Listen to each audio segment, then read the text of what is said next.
May 6, 2019. The time is 1:02 p.m. The first item on our agenda is a certification of a zoning map and zoning text amendment in Staten Island Community Districts 1, 2, and 3, and Bronx Community District 8. Our Chief Urban Designer, Claudia Rasme, is here to introduce the project. And before Claudia begins, I want to highlight that this is a red letter day for us. This is the first comprehensive update to these special districts since they were established 40 years ago. The goals haven't changed. From the outset, the goal was to preserve these precious natural resources, but also balance it with development rights. Now, while the goals haven't changed, the technology has changed. Our ability to identify these natural areas with more precision, and also our understanding of the science of the preservation has improved. What we're doing here is we are codifying years of practice and putting into the rules the best current practices. The upshot of this is that we are proposing to focus our resources on the larger developments, on the most important resources, while at the same time giving predictability to individual homeowners. They will know what is required of them, and there will be less discretion. If we look at some of the findings that we're called upon to make, there is very little guidance provided in the zoning resolution. We have been working for 4 years in putting together this proposal. We've worked extremely closely with the Department of Environmental Protection, the Parks Department, our state agency counterparts, the Department of Buildings, which plays a hugely important role in enforcement, as well as endless meetings with local stakeholders and the general public. It also takes a village within the Department of City Planning to undertake something of this significance. And I particularly want to call out the core team members, Claudia Rasme, who will kick off the presentation, Monica James, Christopher Holmes, Stephanie Shalou, Carol Samuel, Alina Farishta, Jutan Horseman, Chris Hadwin, and Beth Leibowitz. All of them played an intense role over the course of the past 4 years. And with that, Claudia, the floor is yours. Thank you. Good afternoon, commissioners. We're very happy to be here because a lot of the reasons that Marisa just explained, we have been working on this for some time now. It has been a pretty comprehensive look at these regulations, which affect 3 current special districts. These are the Natural Areas District, the Hillside Protection District, and the South Richmond Development District. And so, as pointed out, these has been in the books for a while, and this is the first time that we really wanted to take a closer look about take stock of what we have achieved, understand what might be some of the things that are not working so well, and then also engage into how to go about them. This has taken this long, part of it, because we really were very clear in understanding that we couldn't do this by ourselves. We needed to engage with these communities. And so we had working groups in both boroughs where we really had many, many sessions to do both, identify issues and come up with proposals. And so the results of this is here today. Before we go into the details, we actually have prepared a video. We're going to go through the video first, and then Monica Jane and Lina Farishta are going to, who are the co-project managers, they're going to walk you through more details, and then we're going to have a Q&A. Thank you.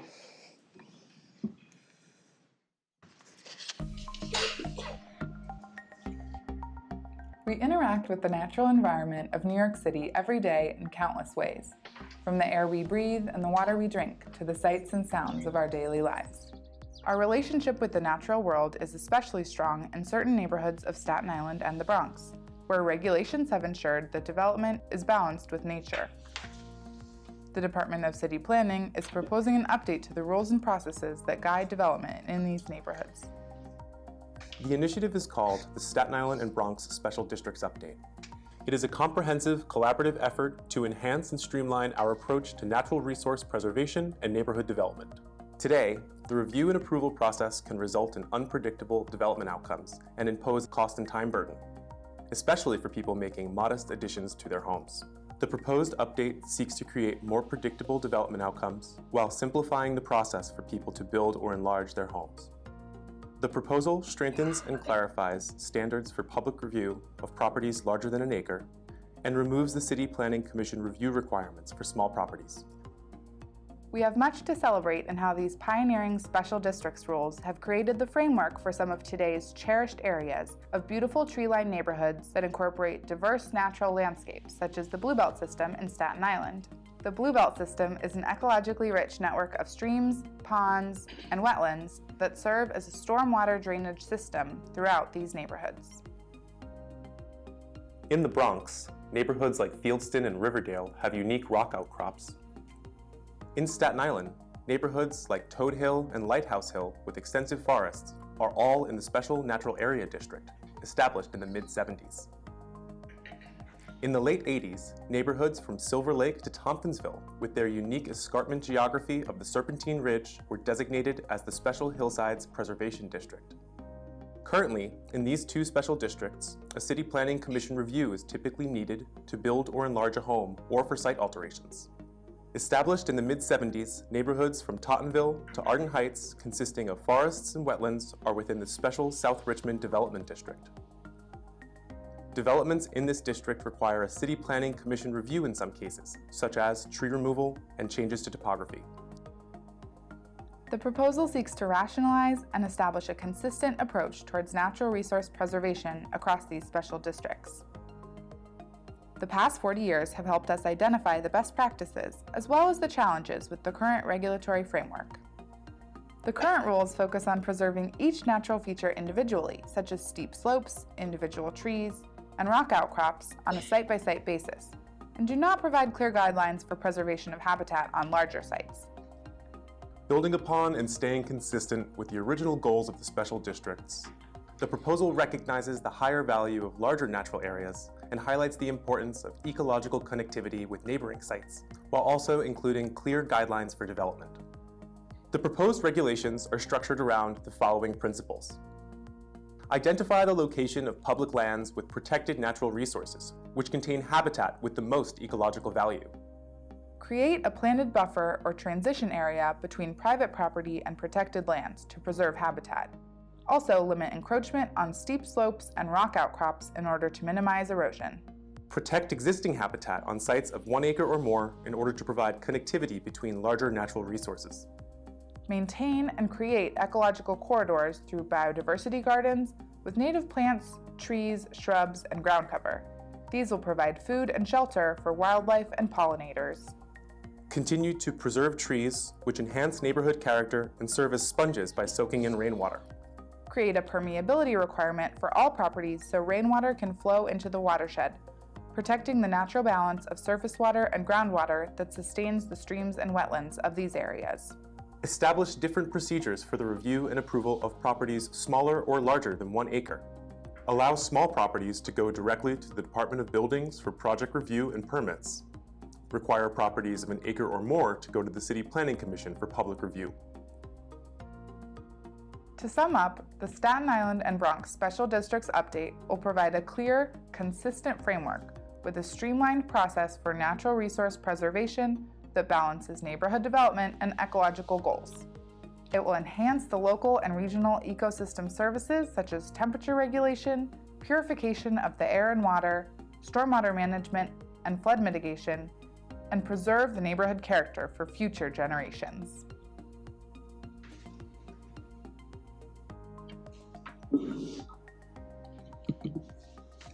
I want to note that that was produced entirely in-house. If you recognize the male voice, it's because it was Joe Helferty of Bay Street, and the female voice was Stephanie Shalou, one of our senior planners in our Environmental Assessment and Review Division. Oh, who is seated right over there. Good afternoon, Commissioners. I hope the video provided a good context and rationale for why this update is necessary, and also Chair Lago and Claudia Erasme provided you a good context. We'll go into further details of what are the issues with the current rules, what is the process that we undertook to create this update, and then Alina will walk through the details of the proposal itself. So as you saw in the video that every site today is looked individually. There is no recognition of what's happening on the neighboring sites and how a development on a particular site affects the wider natural environment. And the approach today is a one-size-fits-all. So a small property owner coming to, say, add a balcony or a pool to their property is treated the same way as a large commercial development on a multi-acre site. And there are no clear standards for this review in the current rules. So the outcomes are often over time have been inconsistent. They are unpredictable in terms of what can be preserved and what can be developed on your properties. And the current rules do not recognize the update in the ecological science that have happened over the past 40 years. So the update is trying to recognize that. As we mentioned that all these small property owners have to come for various different land use actions to the commission, and this creates a very costly and a burdensome process that could last anywhere from 6 months to over a year. So these are some of the issues that we are trying to address through the proposed update. And there are these challenges that we have overcome over time by incorporating the best practices that we have learned by 40 years of application review. As well as one of the main motivation for this change is that we have learned more about the ecological science, which we'll go further into detail in the next, in a few slides later. But also technology has advanced. For instance, LiDAR technology can really hone in what's on the ground, and we can create prioritization of what natural resource should be preserved. So this update is really focusing on a holistic approach to achieve the current goals of the special districts by creating enhanced protection, predictable outcomes, and an efficient process. As both Marissa and Claudia mentioned, that we early on, before we started this process in 2015, we convened working groups representing multiple stakeholders in both the boroughs. There were local and civic groups, groups in the different environmental groups, groups representing architects, landscape architects, the community boards. There were representatives from the elected's office and borough president's office, and the city and state agencies were part of those working groups. We also continuously consulted with the community boards. We had open houses conducted and public meetings, and all of this effort has gone in creating the proposal. Together, we identified the issues that I just mentioned. We developed core principles that has guided us through the update, which will be in the next slide, and we have shaped the proposal by continuous feedback from these groups. So in the beginning itself, we realized that we need a rational approach to how to balance preservation with development. That was the most important principle that this update is based on. And then focusing our resources on larger sites that have more design choices, that have opportunities for preservation of habitat, and they affect the public realm in a different way. So those are the sites where having commission feedback as well as community feedback would be important. The other principle was to make sure that we create very clear rules that can have predictable outcomes as to what you can build on your property. This creates less burden on the homeowner, where they can go directly to the Department of Buildings, eliminating this two-step process that we follow today. By following those clear rules that we are creating through this update. At the same time, when we looked through these 3 special districts, there are similar features that are protected, but in different ways. So ensuring consistency across the 3 special districts was also one of the important principles. I'll further add to the video some more background of the project area and the history of the special districts and why this update is necessary at this point. So at the height of national environmental movement in mid-70s, mid-80s is when these 3 special districts were created. And there was a great potential of development after the construction of Verrazano Bridge in mid-60s that connected large swaths of Staten Island that was undeveloped to the rest of the city. So it was in response to these the development potential as well as the national environmental movements that these districts were created.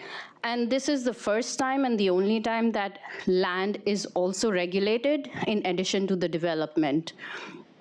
So here are the geographic boundaries. Special Natural Areas District, which was the first district to be created, is largely in the Mid-Island in Community District 2 of Staten Island. And it is in the Riverdale-Fieldston area of the Bronx in Community District 8. South Richmond, Special South Richmond Development District came about a year later. It was addressing a land use plan for 12,000 acres of almost undeveloped area to preserve the irreplaceable resources while creating development and infrastructure. A decade later was the Special Hillsides Preservation District. So we had experience with the SNAD rules. So all of those best practices were incorporated in the Hillsides Preservation District, which also added rules to preserve steep slopes and reduce soil erosion. There has been only one update since the last 40 years, and that was in 2005 to the SNAD, where the regulations that were adopted for the steep slope preservation and hillsides were incorporated in SNAD with better, also with better tree protection and plantings. So this effort is continuing on that creating this consistency across these 3 special districts. And since the conditions on the ground have changed, South Richmond is no longer an undeveloped area. This is a very important time that we create this update to address the situation on the ground.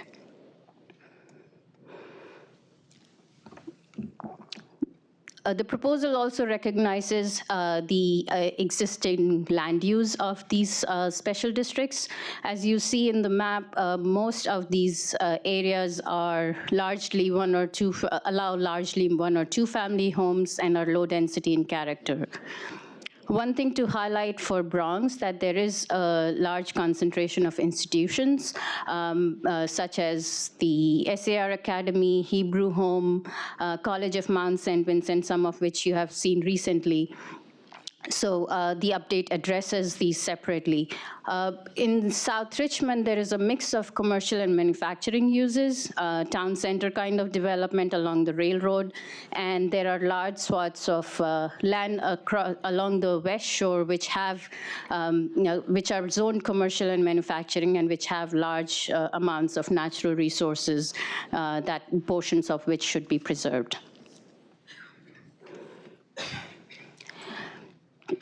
The current rules have resulted in good outcomes, and we look back at what are the best practices that we can learn from the current rules. There have been aquatic features like the DEP bluebells that have been preserved and created mostly in South Richmond, which you see on the top left image. There are geologic features such as the rock outcrops that are prevalent in Riverdale and Fieldston area. These are the oldest rock formation from over 1 billion years ago that form a very unique character in the Riverdale Bronx area. The topographic features along the dramatic slopes of Serpentine Ridge, which is a formation when the Atlantic Ocean floor came up almost 400 million years ago. So preserving these steep slopes and moving development away from the steep slopes, or creating a very gradual development by diversity of planting and creating low retaining walls are some of those best practices that we are incorporating in the update. We looked around different neighborhoods to understand what really creates these unique and beautiful neighborhoods. For instance, preserving old growth trees, especially in the front portions of the lot, creates this beautiful tree-lined neighborhoods. Having lower retaining walls with plantings reduces soil erosion and creates a good neighborhood character. Also, having permeability across these special districts feeds the streams and ponds of these natural areas. So all of this together has informed the update that we'll be presenting to you.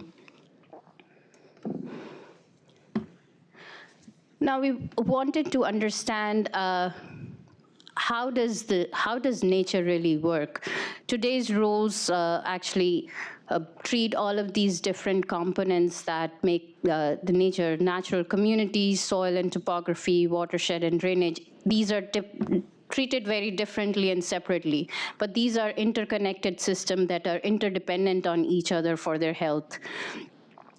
So, for instance, the trees and vegetation depend on what kind of soil they grow in, what kind of hydrology is there. In turn, they protect the steep slopes and reduces soil erosion, and all of this together creates permeability that can hydrate the streams and ponds in the watershed. And together, they form very essential habitats for native wildlife and for pollinators, and as well as important for the human health itself. So the proposed update is addressing the interconnectivity of these systems. And we see the interplay of these three components, sort of looking back at the big picture, where do they play the important role? And we have these large natural areas that are already on protected lands in both boroughs, such as the Forever Wild Parks and Parks properties, DEC wetlands, and DEP Bluebelts. All of these together form a very important, they play a very important regional role in terms of protecting, producing food and shelter for the wildlife, as well as important for the migrating species. So the proposed update recognizes these are the most important areas that needs protection through the future, and it will be recreational assets that will be preserved for future generations.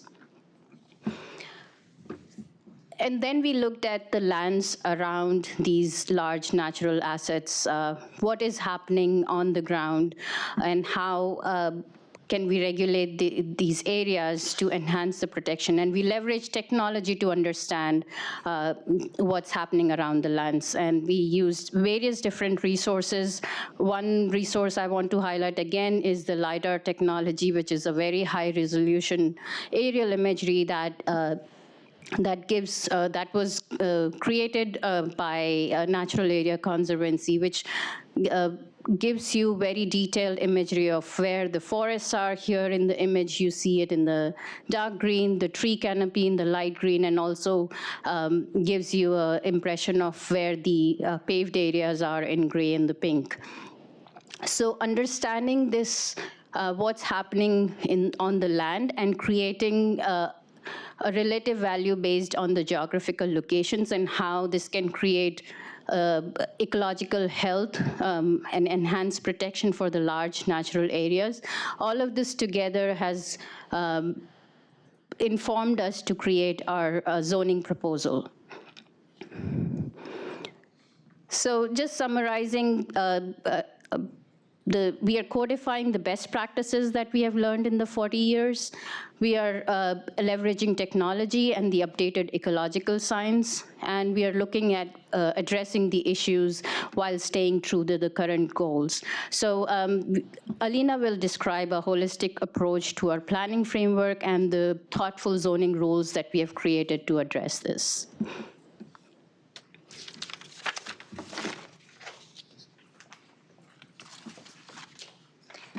Thank you, Monica.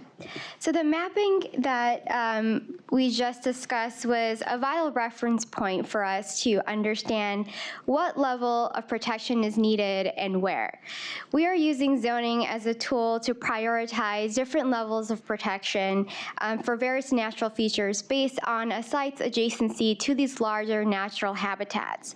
Across the board, the proposal establishes a basic level of protection to natural features and provides consistent zoning regulations to regulate the amount of hardscape and permeability within the district so that each site plays a role in the overall ecological health of the community.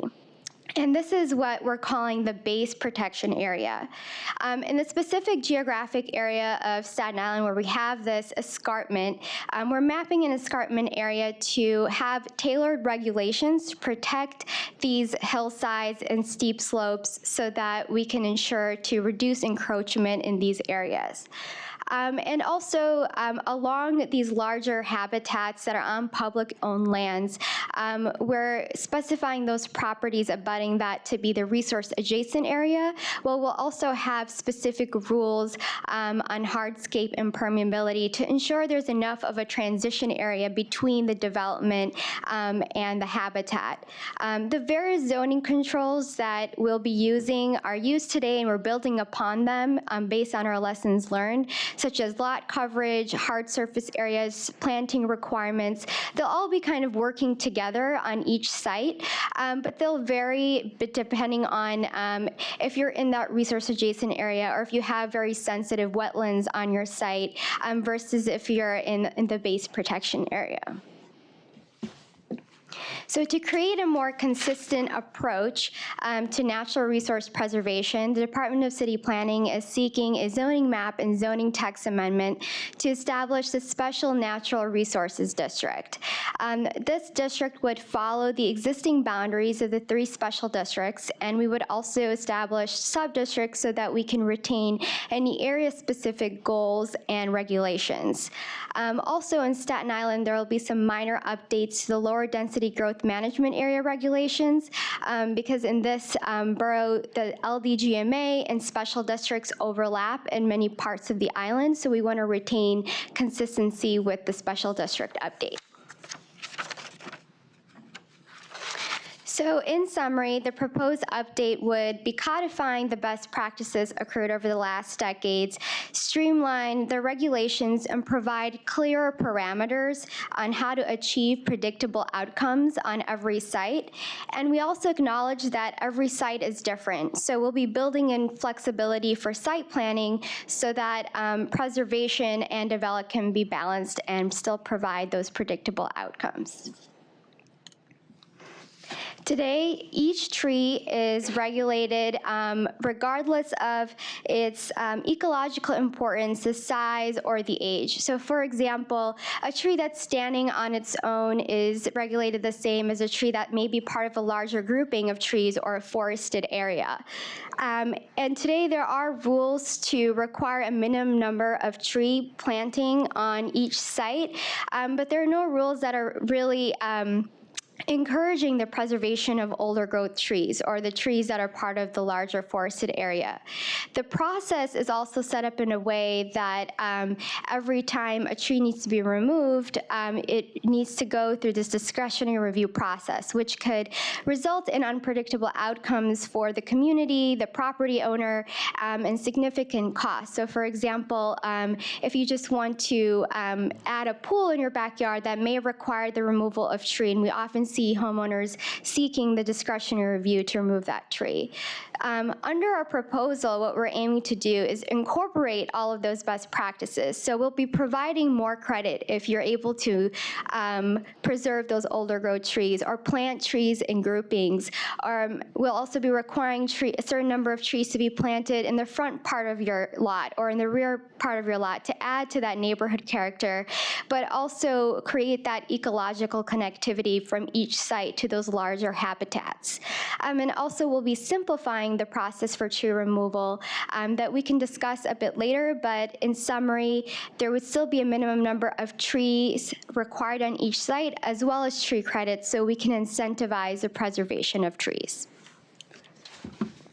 Today, ground cover planting is inconsistently regulated in the special districts. There are direct regulations to make sure that ground cover planting is not modified in the SNAD and Hillsides district, but there are no clear parameters for how much should be modified or how much planting is appropriate on each site, depending on the site's adjacency to important ecological features. Under the proposal, we'll be providing a basic level of ground cover planting on each site. More planting may be required if you are in a resource adjacent area, for example, next to that public habitat, or if you're next to a wetland, so you can add that planted transition area. And there will be a few options available to property owners on how to meet those planting requirements.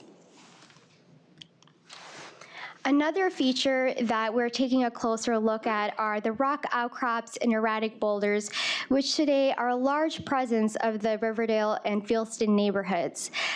Today, there are no clear parameters on how much is appropriate to modify these features or to even relocate an erratic boulder on your site. Under our proposal, we would be incorporating some of the best practices, such as allowing minor disturbances to the rock outcrop beyond the front yard as of right, and allowing for the relocation of erratic boulders to the front part of your site. And if there are any minor disturbances beyond access, and if it's beyond this threshold of 400 square feet, that's a situation that would require a City Planning Commission review under the proposal, so we can address any site-specific needs and ensure the preservation of these features. Through our mapping and analysis, we really found the interconnectedness of aquatic resources and the habitats. There's a large presence of aquatic resources and freshwater wetlands, specifically in the Staten Island special districts. In addition to the DEC wetlands, we also found that there are wetlands that are regulated by other agencies, primarily on larger lots of an acre. And today, wetland regulations are actually inconsistently regulated between the three districts, and there are inconsistent rules on how to protect them at the local zoning level, state DEC level, and the Army Corps level. Our proposal would be providing a clear and consistent wetland protections throughout the district, and would be complementing existing DEC best practices. Through our coordination with DEC, we've learned that they require at minimum a 60-foot planted area between that development and the freshwater wetland. This is an example of a type of best practice that we would be codifying in our proposed update. And in addition to clear parameters for the lot coverage that's permitted or the planted area that's required on these sites, we would also be building in site planning flexibility so that we can encourage clustering or allow that development can still be maintained while buffering from the wetlands. So for example, you may be able to modify your front yard to move that development further away from that wetland in the rear yard, or accommodate your floor area with an extra 5 feet in your home so that you can maintain that development potential. And also for the larger sites where we saw a dominance of non-DEC wetlands, we would add that extra level of oversight on those wetlands to close that gap in the regulatory environment. today, we have rules to protect steep slopes and the escarpment in the Manhattan Hillsides District. But as we kind of mentioned, there is inconsistency because these districts were established at different times. And there are also a lack of clarity on, how much grading within the escarpment is appropriate, or and there are no rules to really dictate how much modification is permitted. The rules are also set up in a way today that don't encourage you to site your development on the flatter portion of your site. So, for example, today you're automatically kicked into this 12.5% lot coverage if you're disturbing steep slope. Under our proposal, what we're aiming to do is encourage you to locate that development on the flatter portion of the site and would allow you more flexible lot coverage. So we would have a sliding scale for the lot coverage and encourage you to kind of reduce that encroachment in the steep slope area. And furthermore, just have more comprehensive rules to ensure that we're protecting from hillside erosion and managing stormwater. As I just noted, lot coverage today is actually a tool that we're using to protect steep slopes, but we're acknowledging that there are other really important natural features, and we want to take this concept and apply lot coverage to help us provide for predictable outcomes when we're preserving other natural features.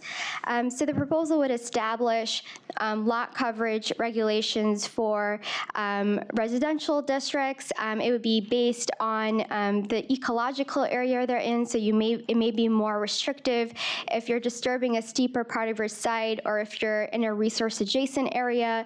And prescribing the lot coverage really allows for predictability and transparency and easier enforcement. The existing rules in all three special districts do not explicitly regulate hard surface. This is something that we do as a best practice and on a site-by-site review, especially in the Manhattan Hillsides District, through the discretionary review process. The proposed zoning would aim to codify that by requiring, by having a maximum hard surface area requirement.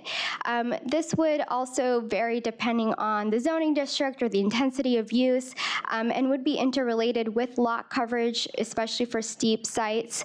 But also it would be more flexible for uses such as commercial uses or the town centers where we know that we need to accommodate for parking. Today, all three districts require a sitting planning commission review for zoning lot subdivisions, whether you're subdividing one zoning lot into 2 or one zoning lot into 30 lots. Without clear parameters on how to really preserve natural features to the greatest extent possible under future development scenarios. So what our proposal is trying to do is add that clarity through our best practices and really building upon some of the existing rules by increasing or requiring a larger minimum lot area when you're subdividing a property that may have really steep slopes or have freshwater wetlands or private roads. And the goal behind that is to allow for sufficient space on your site to design it so that you're able to balance development and preservation appropriately. Furthermore, we'd also be streamlining the subdivision process. We'd be focusing more on the larger subdivisions or subdivisions in more ecologically sensitive areas. So the commission would continue to review zoning lot subdivisions on sites over an acre that create 4 or more lots in the resource adjacent area or escarpment, and also for subdivisions or for developments in the historic district or private roads. For these last two, this is where we think there needs to be a higher level of interagency coordination and more site-by-site review. For example, in historic districts, we do a lot of coordination with the LPC and ensuring that it's aligned with the SNAD rules. And also for private roads, it requires a higher level of review with the fire department, with DOT and DOB. So our focus on these larger and more sensitive sites is really because we acknowledge that there are a variety of options on how to develop your site. Even with our prescribed requirements, we may not be seeing the predictable outcomes in all cases, but there's also more options and choices to be made to preserve the remaining habitat. So on these sites over an acre, in addition to all the regulations we briefly went over, there will also be a requirement for preserving an amount of habitat on your site, and also an oversight on non-DEC wetlands. So today there are inconsistent ways to preserve existing habitat, and as I mentioned, there's no thresholds for how much modification to existing features is appropriate. And it's really based on site-by-site negotiations. Our proposal is choosing to focus on habitat preservation on these sites of an acre because it's at this scale that we learned that habitat can be self-sufficient and contribute better to the overall ecological health and in the broader, larger regional assets. And before requiring any preservation, an applicant would be able to do a site assessment to understand where that valuable habitat is that should be preserved for future generations. The amount of habitat required to be preserved would base on the use. So for community facility uses on sites over an acre, 35% of that site would be preserved for habitat. And for residential and commercial uses, 25% of that site would be required for preservation. And similarly, to allow that site planning flexibility and allowing for clustering development, we want to ensure that we're still balancing development along with preservation.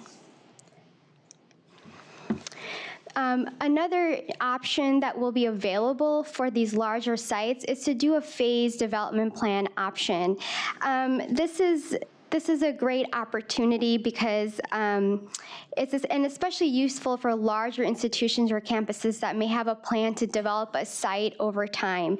Today, this planning and development is done in a piecemeal fashion, and it could result in multiple environmental reviews and significant costs. So this option would allow larger sites to map out future areas for development and habitat preservation, and at a future date may verify in a simpler certification process to the Commission that the original approvals are being followed and no major changes are proposed. There is value in seeking this option for the applicant and for the community in the city, as it allows for that upfront community planning and habitat preservation, and also streamlines the review process and reduce costs for environmental review. So one of our major goals was to really create a process that is, a homeowner-friendly regulatory environment, but also focusing more of our review on these sites that really impact the public realm and the habitats. So today, we've kind of talked through this in various examples, but there are a variety of actions that you can seek to modify natural features. There's actually over 50 actions today, which results in unpredictable outcomes on each site. It may not allow you to design the site in the best possible way to balance preservation and development. And there's also the same level of oversight for small or large sites, or actually in some cases, like in South Richmond, no review at all of larger sites that may have the more sensitive habitats. Based on a review of the past 5 years, over 70% of the discretionary review applications were for 1- and 2-family homes. And based on our experiences and the lessons we've learned, we really believe there's a finite number of possibilities for these smaller developments, and we think that codifying our best practices can allow a simpler process for these smaller 1- and 2-family homes. So in addition to simplifying the review process, we'd be, to reiterate, focusing commission review on sites 1 acre or more. And as a reminder, this is where we think that the habitat is at a scale that can be preserved, and also is a point where there may be more variability and different design options, and also focusing our review on developments in more sensitive areas or that require more interagency coordination. I'll briefly walk through how these different rules would work together to allow a single-family home to proceed as of right under the proposed update. So here's an example that we see a lot. It's an existing home in the base protection area in SNAD, and they would like to add an addition such as a kitchen to their home. Under today's rules, they would probably need to seek commission authorization, and which would be about, on average, 13 months to remove a tree and do a minor disturbance to their rock outcrop so that they can enlarge their home. Under a future proposal, since this is less than an acre, doesn't require a private road, or is not in a historic district, it would be as of right. The proposed, the applicant would be able to proceed as of right by following the existing lot coverage permitted, not exceeding the hard surface area. In this example, they would be actually required to plant 2 additional trees through our proposal and add an additional area to their planted garden. And this is really kind of demonstrating the types of outcomes that we think that we can achieve through our clearer rules and clearer parameters for how much is appropriate to disturb some of these natural features. And we'll also kind of show you an example of how the rules work on a larger commercial site, which may have habitat. So under today's rules, this is a site that's in South Richmond in the M11 district. It would seek commission review potentially for parking over 30 spaces. And this review is really specific on circulation and doesn't have findings to allow us to think about how can we really preserve that existing habitat on the site. Under our proposed update, there would be that required preservation area. They would be figuring out how to preserve the best area of their site by doing a site assessment. And also, because it's a commercial use, you'd be permitted more hard surface area to accommodate for your parking. The underlying parking lot landscaping rules would still apply, and they could count towards meeting your tree and ground cover planting requirements. And this would be something that would still come to the commission under the proposed update. And I'll quickly walk through kind of some of the other rules that we're adopting to complement the special district regulations. Through the CAPA process, we're seeking to update rules so that we can adopt an online map to identify potential areas of habitat. This is a tool that we provided the link to in the application. There's also the site assessment protocol, which will be a methodology that we developed with other agencies to understand what's the process that one goes to in identifying where there is valuable habitat, and also updating for environmental professional fee for the site assessment verification. An environmental review was conducted with DCP acting on behalf of the CPC as lead agency. The notice of completion was issued on May 3rd. There were 2 areas identified for potential impacts that are listed here on this slide. In summary, our proposed update is really trying to achieve predictable, consistent outcomes for neighborhood development and habitat and preservation for the existing communities and for generations to come. And we're here to answer any questions that you may have. Thank you. That's a lot to digest. And a lot to present. Thank you to both of you. Questions, comments? Commissioner Cirillo. First, Monica and Alina, I just want to thank you for the presentation and to the entire team for the work that has gone into this, the number of years and the thoroughness and trying to find every possible scenario to address. And I just want to acknowledge all of that work and the presentation today, which was pretty amazing. I mean, obviously this is just beginning public review, and I do know that there have been many participants in the sort of community-based work that has gone into this, so it'll be interesting to see where everyone lands. So I actually have two questions. One is specific, and that has to do with the definition of site when we're referring to this. This has to do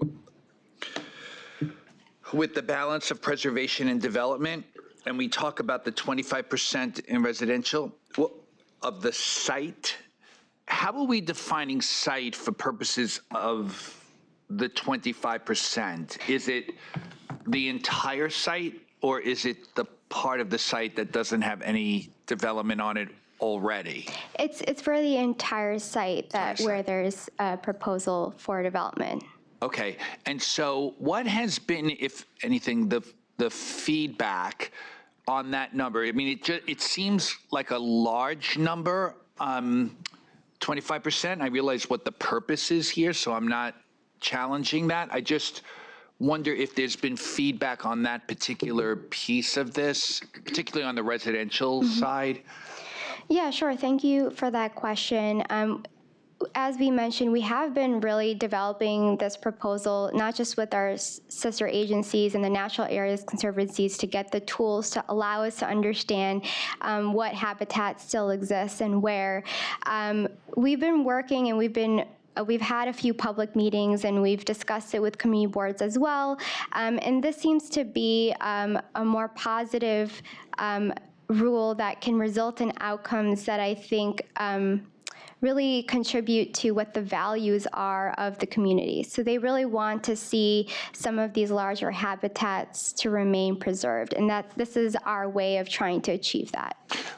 I appreciate that. I'm just wondering if we had, I mean, and I realize this is the beginning of this process, although not really for you, but for the world beyond the department.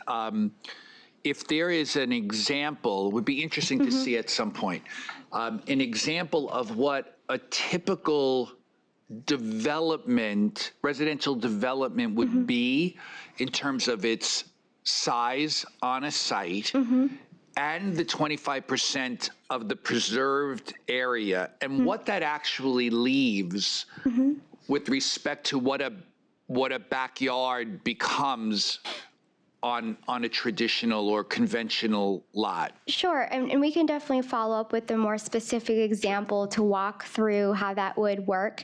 And you know, what I didn't get to mention before, our rules are also trying to encourage these habitat preservation areas to be designed in a way that can be used by those residents and by the community. So we don't want them to just be left alone. We want them to be part of that site and part of that community. Okay, and is the 25-35, the residential commercial, is it always 25 in residential and 35 in commercial? Or it's 25% for residential and commercial uses, but 35% for community facility uses. Oh, okay. I misunderstood that. Okay, because in the example on the commercial, I saw the number 25, and I didn't know if there was a reason that was 25, but I see it's residential and commercial and then community facility. The last question I would have is sort of very broad, and given the sort of the enormity of this proposal and the fact that you have been working in the community on this for quite some time, and the input from both community residents through, say, the community board and other civic associations, but also the professional involvement of, the AIA or whatever other entities you were working with. Can you, maybe an unfair question, I'm gonna ask it anyway. Can you identify the areas where there is still not controversy, but there is still a lack of agreement on the direction of where this is headed? Because I can't imagine that the majority of this is hugely embraced, but have there been areas where we've gone somewhere that the community doesn't want us to go, or the industry thinks either goes too far or doesn't go far enough? Sure, Does that exist? I can give like really high level, and if you want more detailed questions, I may ask someone else to back me up. But I think overall, you know, the professionals and that community is really positive, and they feel very positively about the clear parameters, the streamlined process for single-family homeowners. That's where I think we really see eye to eye on. And I think, like with any proposal, this has been an ongoing discussion. And because we've been working with the working group, this proposal has actually evolved through that feedback and through that input. So we're continuing to have those conversations. But I think specifically with that group, have been supportive in identifying how this process can be made simpler for smaller properties. I'm sure that's true. Thank you so much. The other Linda. thing that I'll note is an article came out yesterday calling for a ban on as-of-right development in the Bronx. And so clearly there'll be the pushes and pulls of factions who would like every single porch addition to be removed, to be reviewed, to provide a forum for public input on it. And so that discussion is almost more philosophical rather than the specifics of the proposal. Thank you. Commissioner Capelli. Thank you. And I will echo Commissioner Cerullo's kudos to you all for the presentation and the hard work, and to the narrators for their lulling us all into this wonderful state of being and looking at this bucolic island of ours and in the Bronx. I was wondering, how many people have seen this video? That's a great question. We're still trying to expand that reach and the viewer count, but we've been showing it at our public meetings since last December. We actually showed it at our scoping meeting. We're also been trying to show it at different community board meetings and civic group meetings to help simplify. So you're out on the road with it? Yes. Okay, I just wanted to make sure you were out on the road with it, because it's going to engender questions.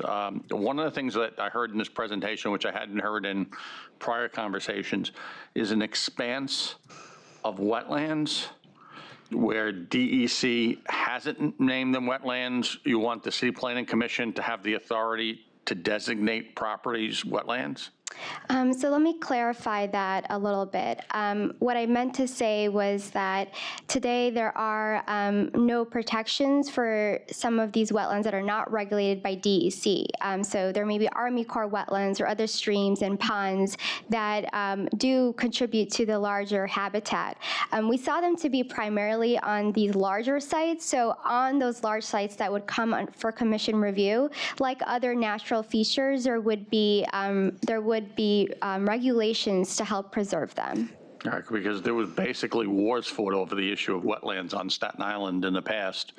And if you're proposing to expand the wetland footprint beyond that, which DEC, I would imagine that we're going to get a lot of pushback on that, if people understand that that's part of the proposal. The other question I had was,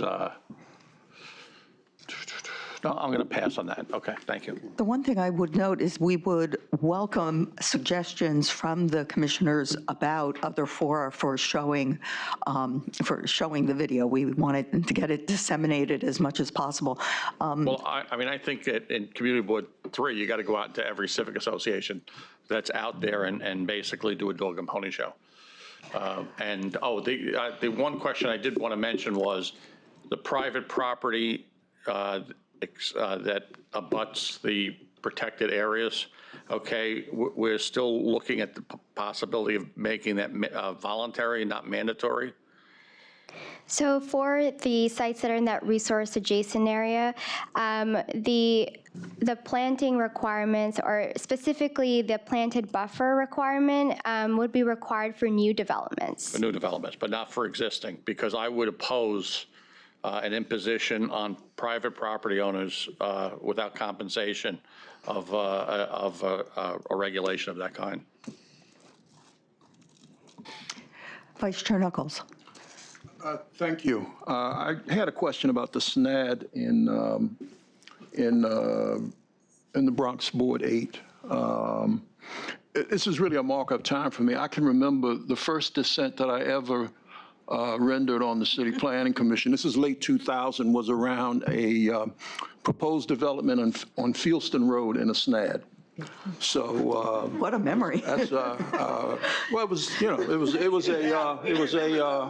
was a signal moment. So Carol, I was wondering, I don't recall seeing any proposed new development in Community Board 8 for quite a while, and I was just wondering, is it something that we should anticipate going forward? I mean, it doesn't happen often, but I was just wondering, is there still development potential in and around the SNAD and Board 8? Yes, I would say there is, especially we have a lot of kind of larger sites. Some of the old estate properties are still in existence as one zoning lot.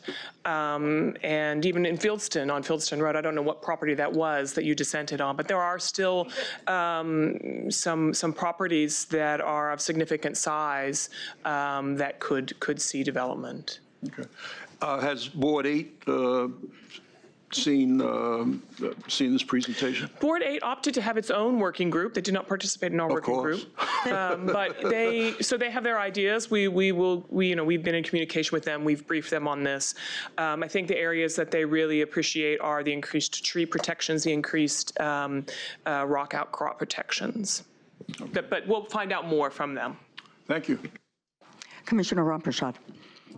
Thank you very much for the presentation. Very helpful. I just love it. I agree. I think it should go out to all the civics as well as not only to the community board. I have one question is technical. The other question is, do you know how many sites are actually over an acre within these areas? Yeah, actually, through our preliminary analysis, both in the Bronx and Staten Island, there are about 700 sites. And this is just the total universe, so they may be developed or vacant. Okay. Next question is a little bit technical because they come across this dealing with plan examiners is the term steep slope going to be defined, and what is that exactly, and how do you determine it? Would you have the surveyor put elevations every 20 feet on the survey to determine a number? I mean, would that be clarified? Yes, it would be clarified. We actually are going to make sure we have zoning diagrams in our proposed text to ensure that it's easy to understand how to define that. And we're defining steep slopes as 25% or greater steepness of this. Okay. One last one, sorry. Because I deal with this with OER now. With the rock outcroppings, 50% or 400, if they cannot put it in their front yard, would you decide, well, would you determine where they could put it anywhere else besides the front yard, or will it have to be moved to a different location? So the erratic boulders can be relocated from the back portion of your site to the front portion of the site. So I believe under our proposal, that's the only area we'd allow you to move it from. Okay. All right, that's one. Thank you. Commissioner Burney. I just want to sort of follow up on that a little bit. How many sites under 1 acre that would go as of right to Department of Buildings, do you know? So I can definitely follow up with that specific data because I don't have that number. Well, the reason I ask is you say there'll be robust rules and some design flexibility, and I just wonder, is the Department of Buildings ready and prepared to handle all of this? Do they have the expertise in ecological science and whatever they need to do it? Because this is going to be a new venture for them, and there may be a significant workload. Yeah, thank you for that question, Commissioner. I'll ask Monica to respond to this. Thank you for that question. So Department of Buildings actually looks at these plans today after they're reviewed by the Commission, and the clarity in roles and formula-based approach to how many plantings and trees are required would enable a better implementation. And we have been working with Department of Buildings for the past 4 years to develop these rules, and we'll create online tools and resources that would make it easier to implement as to what is permitted on the site. So everyone will have clarity as to what you can do, and it will be easier for the plan examiners to review and enforce. I'll just note that we've been working with the Department of Buildings from the beginning because enforceability is obviously key in moving towards a more as of right. The proposal that you see here today has gone through many iterations, including removing requirements that would have specified planting types. The building said, look, we just can't, we're not able to enforce it. We have also made clear that the team that you see here are the experts on what is being proposed, and that we would make them available for training for the folks at buildings. We realize that there's going to have to be an intense training period in moving to a more as-of-right role. Commissioner Levin. I would like to thank Commissioner Burney for asking the main question that was on my mind. Seems like we've seen an awful lot of applications that are corrective in the past under the old inconsistent rules that you're now cleaning up, so maybe that's the explanation. We've had a lot of cases where DOB has approved changes in additions to a building or adding a swimming pool or something, and oops, then it turns out they failed to comply with the SNAD rules. And they have to come back to us retroactively after the thing has been built. Which is a waste of process, but it is an illustration of how challenging it can be to integrate this kind of an analysis with the more typical kind of analysis that DOB does. So we need to be really sure that DOB is equipped to deal with an as-of-right scenario that's not just about building buildings. Oh, Carol's on her feet. Yeah, I'm going to let Alina answer. No, I just wanted to also remind everyone that the as-of-right rules are really for those smaller properties. So it's so that you don't have to come to the City Planning Commission to remove that two-step process for 13 months on average to add a kitchen or to add a pool to your home. And I think those are the situations where the clear parameters for how much lot coverage is permitted, having a basic understanding of how much trees are required to be planted, that's something that we believe that can really achieve those predictable outcomes on those smaller sites and feel comfortable with the as-of-right process. Okay. Just give DOB your home number, that's all. And promise never to move on to another job. Well, I would just add that we think there's so much efficiency in having one agency doing the review that today, buildings is, because City Planning has done the natural area review, they kind of, yep, City Planning did that, they're not responsible for it, that's right. But if you have a plan examiner and a site inspector who know they've got to be looking at these things, we predict we will have a different outcome. And the DOB has been with us along the way, it's a push-pull, of course, because we're asking them to take on something, but where they can understand their processes and how it works, what kind of checklists need to be in place, what kind of inspections need to be in place. So we all believe very firmly that having one agency doing the review will have a better outcome. Okay, good. Then that actually leads to the bigger question I wanted to ask, and that's kind of a conceptual one, which is that all of this is geared off of the mapping that identified a number of designated natural resources. But by definition, those are all publicly owned pieces of land, right?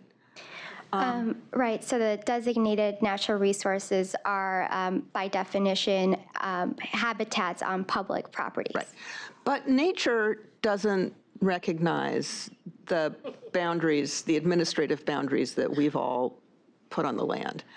Are there other significant habitats that are in private property that have the similar potential to contribute to that are similarly important to the interconnectedness of our environment? And where are the properties that are basically left out of this process? I guess they would be the larger sites, so that if anyone ever wanted to develop them, they would have to go through a process. Yes, but they don't have the sort of surrounding protections, the buffers, the network protections that the text is now creating for the designated natural resources. Is that right? Right. So the tools would kind of work similarly in a way that the resource adjacent areas are really prioritizing that these are the larger habitats, so we can preserve in perpetuity because we know that they will be under public ownership. For the other larger habitats that we know can be sustained at this 1 acre size threshold, that is where we're pre-identifying through our mapping where those habitats are likely. And for those sites over 1 acre, they'll be coming in, doing that survey of their property, doing a site assessment for us to preserve part of that habitat in perpetuity. So that's where that 25% or 35% preservation requirement kicks in, exactly for that reason, because we see the valuableness of preserving that and how it connects to other properties. Okay, but we don't really have, in those cases so far, we don't really have the penumbra effect that the adjacency rules have for the public sites. Right, so not necessarily that there would be, you know, a buffer required on the other private site from that habitat that's preserved on one site. But for natural features itself, we are creating rules to reduce encroachment. For example, you know, having that planted area between a wetland and development, reducing the encroachment into the steep slopes. So we are trying to, with our rules, regulate these features better to allow for the preservation of those overall. And that's on all sites, even those under 1 acre. Right. Is it a reasonable question to ask where the large privately owned habitat parcels are? Yes, sorry, I forgot to respond to that question. A large undeveloped parcels are actually on the west shore of Staten Island. That's where a lot of the larger wetlands are, the larger forested areas are, and those are still remaining and undeveloped. Okay. If we could see a little, maybe see those on a map or something as Yes, we go through this that. process. I'd Yes. like to understand a little bit better what's in and what's out. Ellie? Yes, in the same vein, of those 1 acre or more, I'd like to know how many of them there are and where they are. Sure. There's about 250 sites in Staten Island that have potential for habitat preservation, and about 80 sites in the Bronx. And if we could see that on a map and a listing so that we have an idea of that. Now, isn't there also some contemplated rezoning on the West Shore that's in the works? I don't believe there is a rezoning on the West Shore. Okay. Other questions? Okay, then the application is certified. Thank you. Thank you. Yeah, and thank you to the whole team of DCP who is here eagerly awaiting this moment. Okay, the second item on our agenda, page 18, is a certification of a site selection and acquisition in Staten Island Community District 2. Our presenter is Roselle Leader.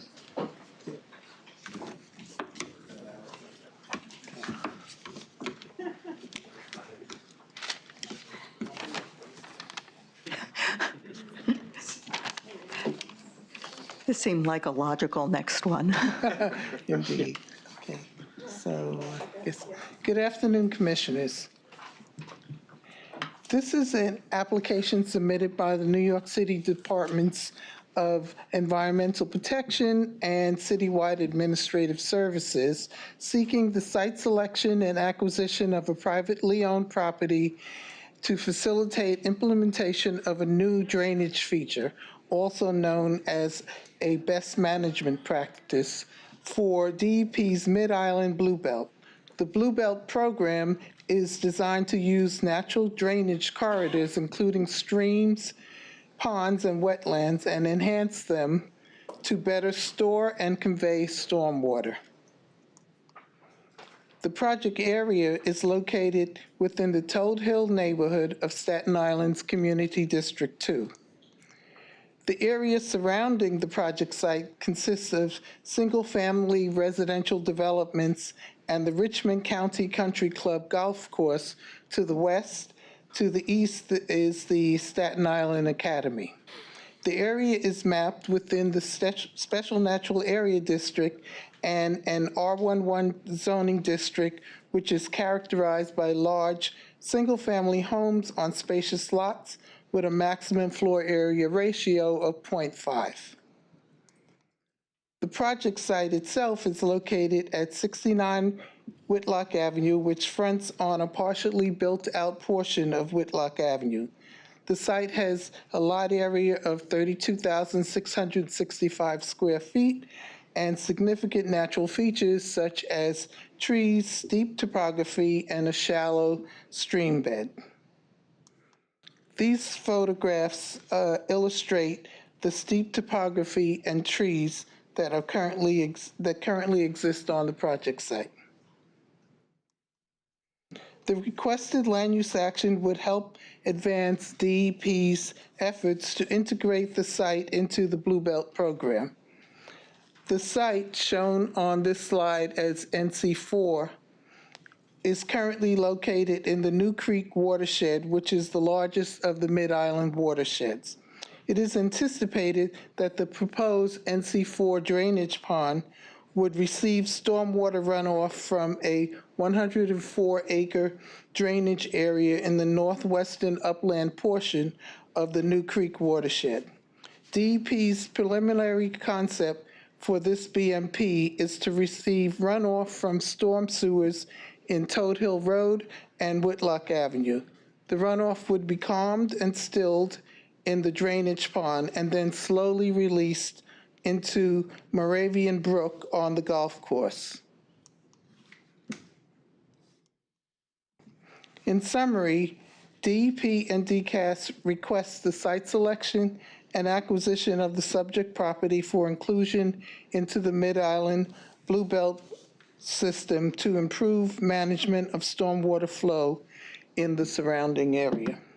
Thank you. Any Can take questions? questions. Yeah. Vice Chair Knuckles.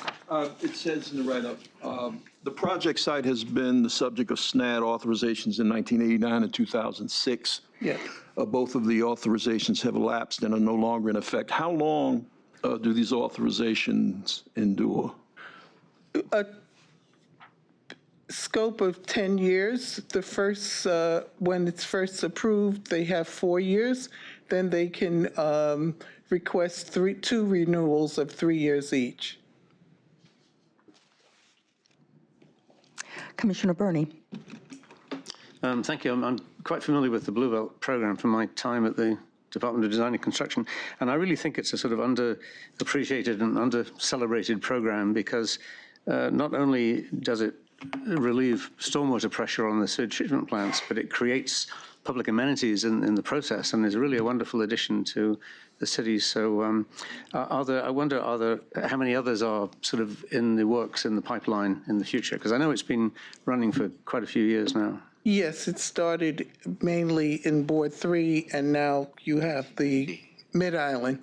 DEP will, there is a representative here today, and when the project comes back for public review, DEP can make those, answer that kind of question. Okay, thanks.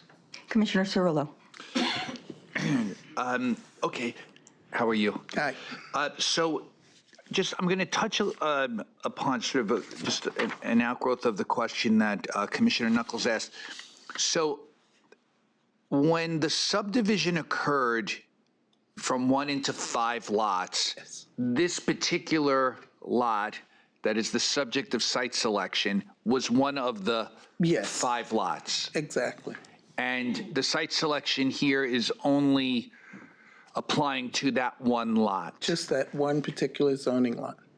Is there any development on the other lots or any one of the other lots, since it seems like there might have been an application that expired? Yeah. To be specific, yes, this, when the 5 zoning lots were created, this lot, 69 Whitlock, took up 2 of those zoning lots. And then the other zoning lots that were created are already developed. They're already developed. Yes. And the site selection, this portion of the site that is the subject of this application, will there be anything physically constructed on this lot, or is this just a lot that they need as part of the natural area. I guess my question is, if the other lots are developed, is there any potential impact, with, I'm assuming in this area that they're homes to the project? Thank you for that question. So under the current SNAD rules, this project DEP would have to come back to City Planning Commission for any modifications to the natural features for putting in this proposed drainage pond. DEP currently does not have, the drainage pond is not currently designed. So DEP has some work to do on that, but they understand that they need to come back under the current rules for the proposed modifications to this property. The proposed natural feature modifications. And what they plan to do is, as I understand it, is to put in a detention pond. So that would involve some topographic modifications and tree removal. I could understand that, and that's not even what I was thinking. I was more concerned about something less natural, perhaps being built. There could be proposed retaining walls. Okay, but they would have to come back. They would have to come back under the current rules. Under the current rules, and I'm sure that the community, when this goes to the community, they'll probably raise similar issues. I guess the one other question I have is in the briefing form, it talks about, and I know this is an application for privately owned property, but it also references the fact that the state DEC has property that is leased to the Richmond County Country Club. To the west, yes. To the west. Is that any part of this? Is there any impact on that parcel as well, but it wouldn't have to come to us because it's not privately owned? Well, actually, DEC has been involved with the process with DEP, and what the proposed drainage pond is expecting to do is to slow down the runoff from upland and then slowly release it onto the golf course. And the potential impact of that is to reduce runoff, to reduce erosion, because the golf course is fairly steep, and currently the runoff causes erosion on the golf course. So in fact, this BMP, the objective of having it would be to slow the release of water onto the golf course so that there would be less erosion. Okay, so it sounds like this is a win-win versus a shifting of any burdens. I would say so. Okay, all right, thank you. And certainly at the public hearing, DEP will be present to answer a lot more questions. Thank you. Other questions or comments? Okay, the application is certified. Thank you.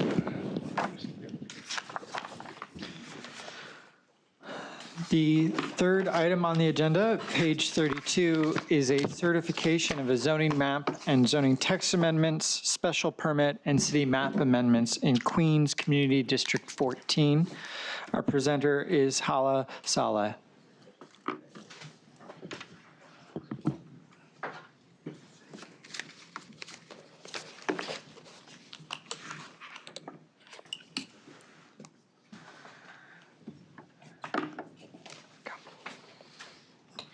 Hi, good afternoon, Commissioners. Today I'll be presenting on the Peninsula Redevelopment Project.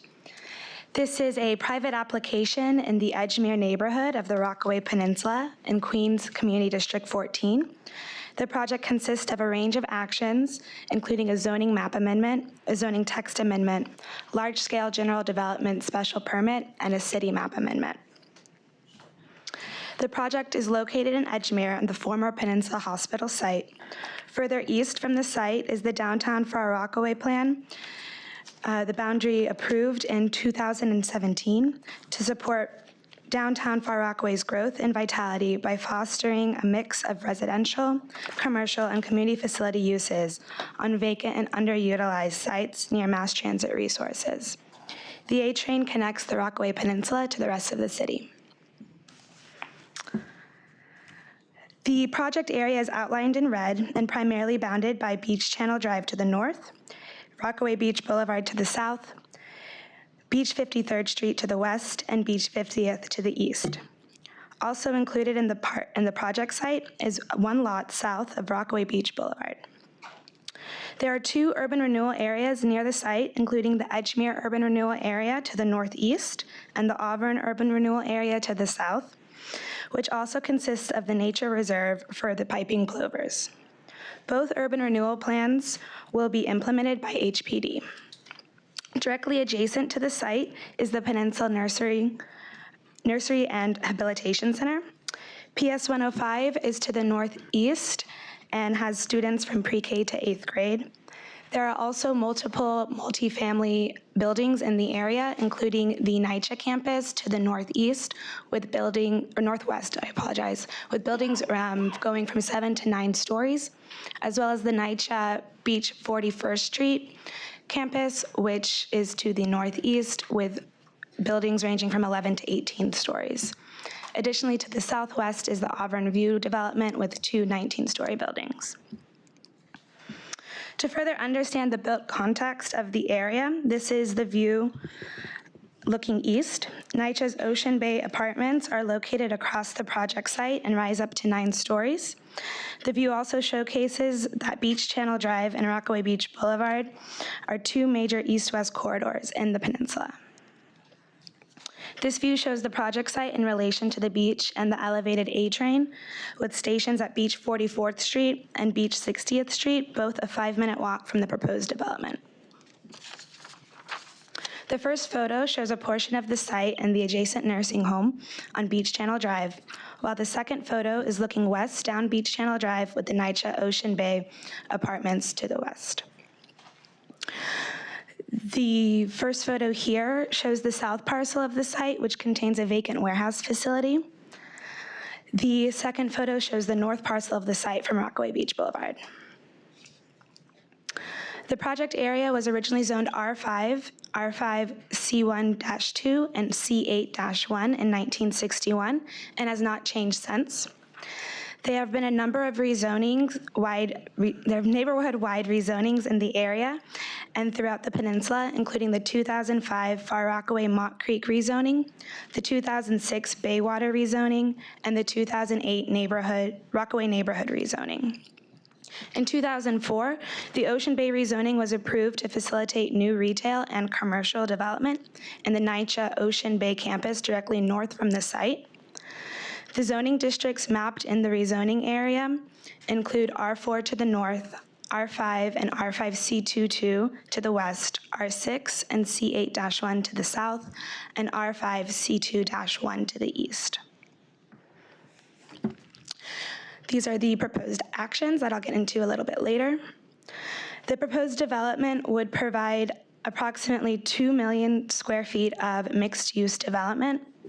The proposed project will be 100% affordable and moderate income housing and will utilize a range of city and state public housing programs offering a total of 2,200 units. The housing units will consist of 1,927 affordable housing units, including 201 heirs, and 273 moderate income units. The development will provide approximately 72,000 square feet of commercial space, including a supermarket and health fitness center programmed on the site, 77,000 square feet of community facility space, and 38,000 square feet of publicly accessible open space. Parking on the project will provide 973 spaces, of which 754 will be residential, 144 commercial, and 75 community facility spaces. The proposed site plan breaks down an existing superblock with the establishment of a private street network. Beach 52nd Street will continue north on Rockaway Beach Boulevard to Beach Channel Drive, and the proposed Peninsula Way will transverse the site between Beach 50th Street and Beach 53rd Streets. The establishment of the street network will provide pedestrian and vehicular circulation throughout the site, resulting in 6 blocks with a total of 11 new buildings.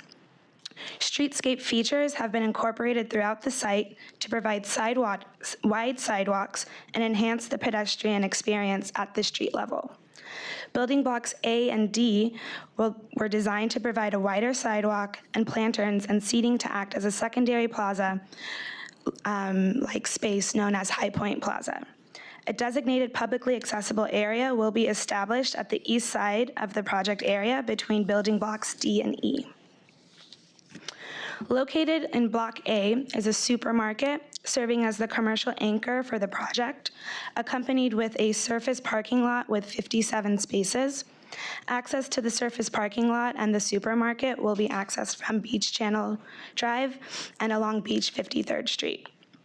Other commercial uses with frontage on Beach Channel Drive will be located in Building Block B. It will be programmed with a gym or fitness center, also providing a surface parking lot with 20 spaces and access from Beach Channel Drive. Beach Channel Drive is a major east-west corridor and thoroughfare that currently provides commercial uses throughout the peninsula. Community facility space will be located in Block E and may be programmed with a medical facility. The second floor, as shown in the left image, will provide some retail on building blocks A, B, C, and D, as well as a community facility space in Block E. However, the majority of the community facility space is programmed on the third floor, as shown in the right image. The development site is within the flood zone, and the base flood elevation is at 10 feet. As part of the flood resiliency plan of the project, the applicant will slope the proposed private street network to intersect at a high point in the center of the development with a raised elevation of 14 feet. The building will also incorporate flood resiliency measures, including dry and wet proofing, landscape design, and placing all lighting fixtures and control boxes above the floodplain.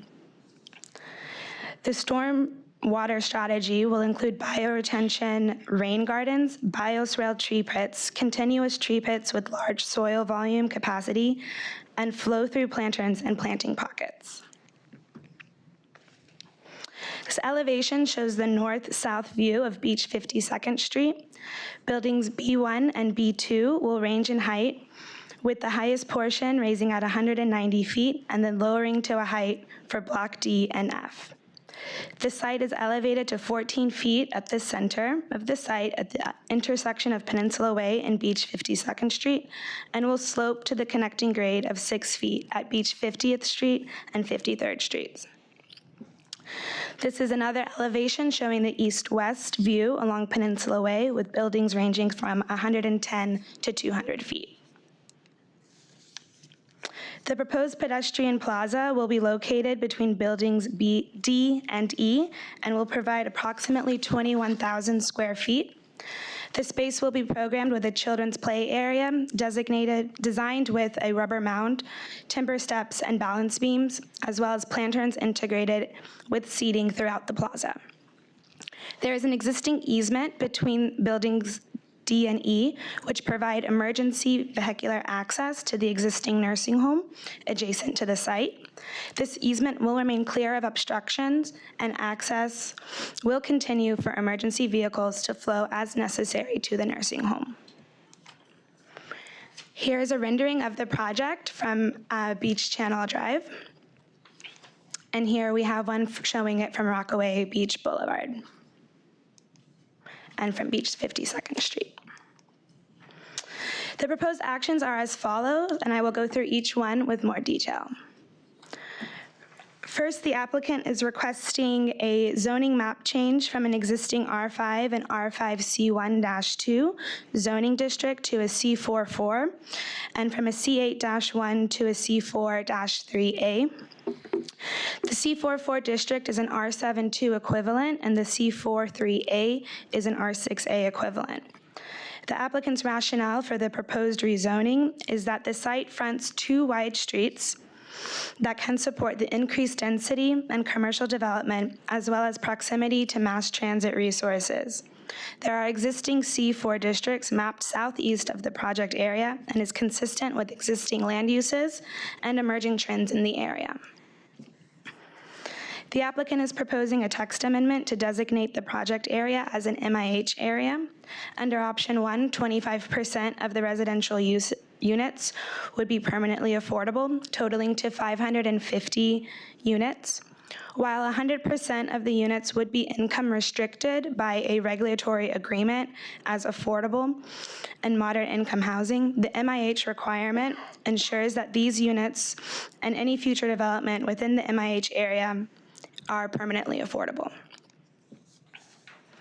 The applicant is requesting a zoning text amendment to modify paragraph A4 of ZR section 74744 to allow a physical culture or health establishment as of right in the large-scale general development. This text amendment will permit the operation of the PCE on the development site without obtaining a special permit from the BSA. As part of the large-scale general development special permit, the applicant is requesting a number of bulk modifications. The side yard regulations require a side yard of at least 8 feet along a zoning lot line adjacent to zoning lots between an R1 and R5 district. The project has a side yard adjacent to an R5 district to the east, and building block B has a 1-story base structure that would be built to the zoning lot line along the entire boundary line. Additionally, the zoning resolution requires a rear yard equivalent consisting of an open area with a minimum depth of 60 feet, midway provided between 2 street lines in which there is a through lot that fronts the street. The area in blue highlights the portion of the development that seeks a waiver for the rear yard equivalent requirement. The applicant is requesting base height waivers shown in red, as well as maximum building height waivers shown in blue. C44 districts have a maximum base height of 75 feet. The proposed street walls range between 80 and 140 feet without providing a setback. C4-3A districts have a maximum base height of 65 feet, and the street walls of building F1 will rise up to 70 feet without providing a setback. The maximum building height for buildings in a C44 zoning district is 135 feet or 13 stories, and the project is requesting a maximum building heights that range from 140 feet to 200 feet, with 19 stories being the highest building in the project. The variation of base and building heights was intended to allow a distribution of bulk throughout the site and not to concentrate the bulk within one location, and also provide the illusion that the development was built over time and has neighborhood character. This is an example of some of the height waivers requested from some of the buildings throughout the development. The blue portrays the portion of the proposed building that will exceed the maximum building height, and the red portrays the portion of the buildings that would exceed the maximum base height. The applicant is also requesting a series of signage waivers related to the maximum total surface area per retail establishment, primarily along Beach Channel Drive and some portions within Beach 52nd Street and the surface parking lot. As we mentioned earlier, Beach Channel Drive serves as a primary thoroughfare of Peninsula Hospital. This is a view of building B1 looking on Beach 52nd Street, which will be requesting a sign yard waiver for 175 square feet of signage, where the existing requirement permits up to 150 square feet. The proposed signage here displays the figure of the businesses located along Beach Channel Drive, serving as the main retail for the development. Building A1 will be the location of the supermarket under existing signage regulations for a C4 district with a maximum total surface area may not exceed 500 square feet for both illuminated and non-illuminated signs. The applicant is proposing a waiver to allow for a surface area to increase to 1,000 square feet for both illuminated and non-illuminated signs to provide visibility and flexibility for the tenant. Additionally, Building B1 is within 100 feet of a residential zoning boundary and is required to comply with C1 sign regulations, which require signs not to exceed 50 square feet for illuminated signs and 150 square feet for non-illuminated signs. The applicant is proposing a waiver to allow for surface area to increase to 175 square feet for non-illuminated signs shown in yellow and for illuminated signs shown in green. All proposed signs will comply with the 25-foot height requirement. Sign waivers here are also proposed on Building B1 along the surface parking lot on the eastern portion of the site.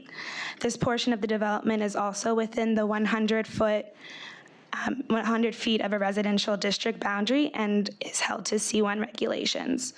Therefore, is also asking for a waiver for signs to be 175 square feet for non-illuminated signs shown in yellow and illuminated signs shown in green.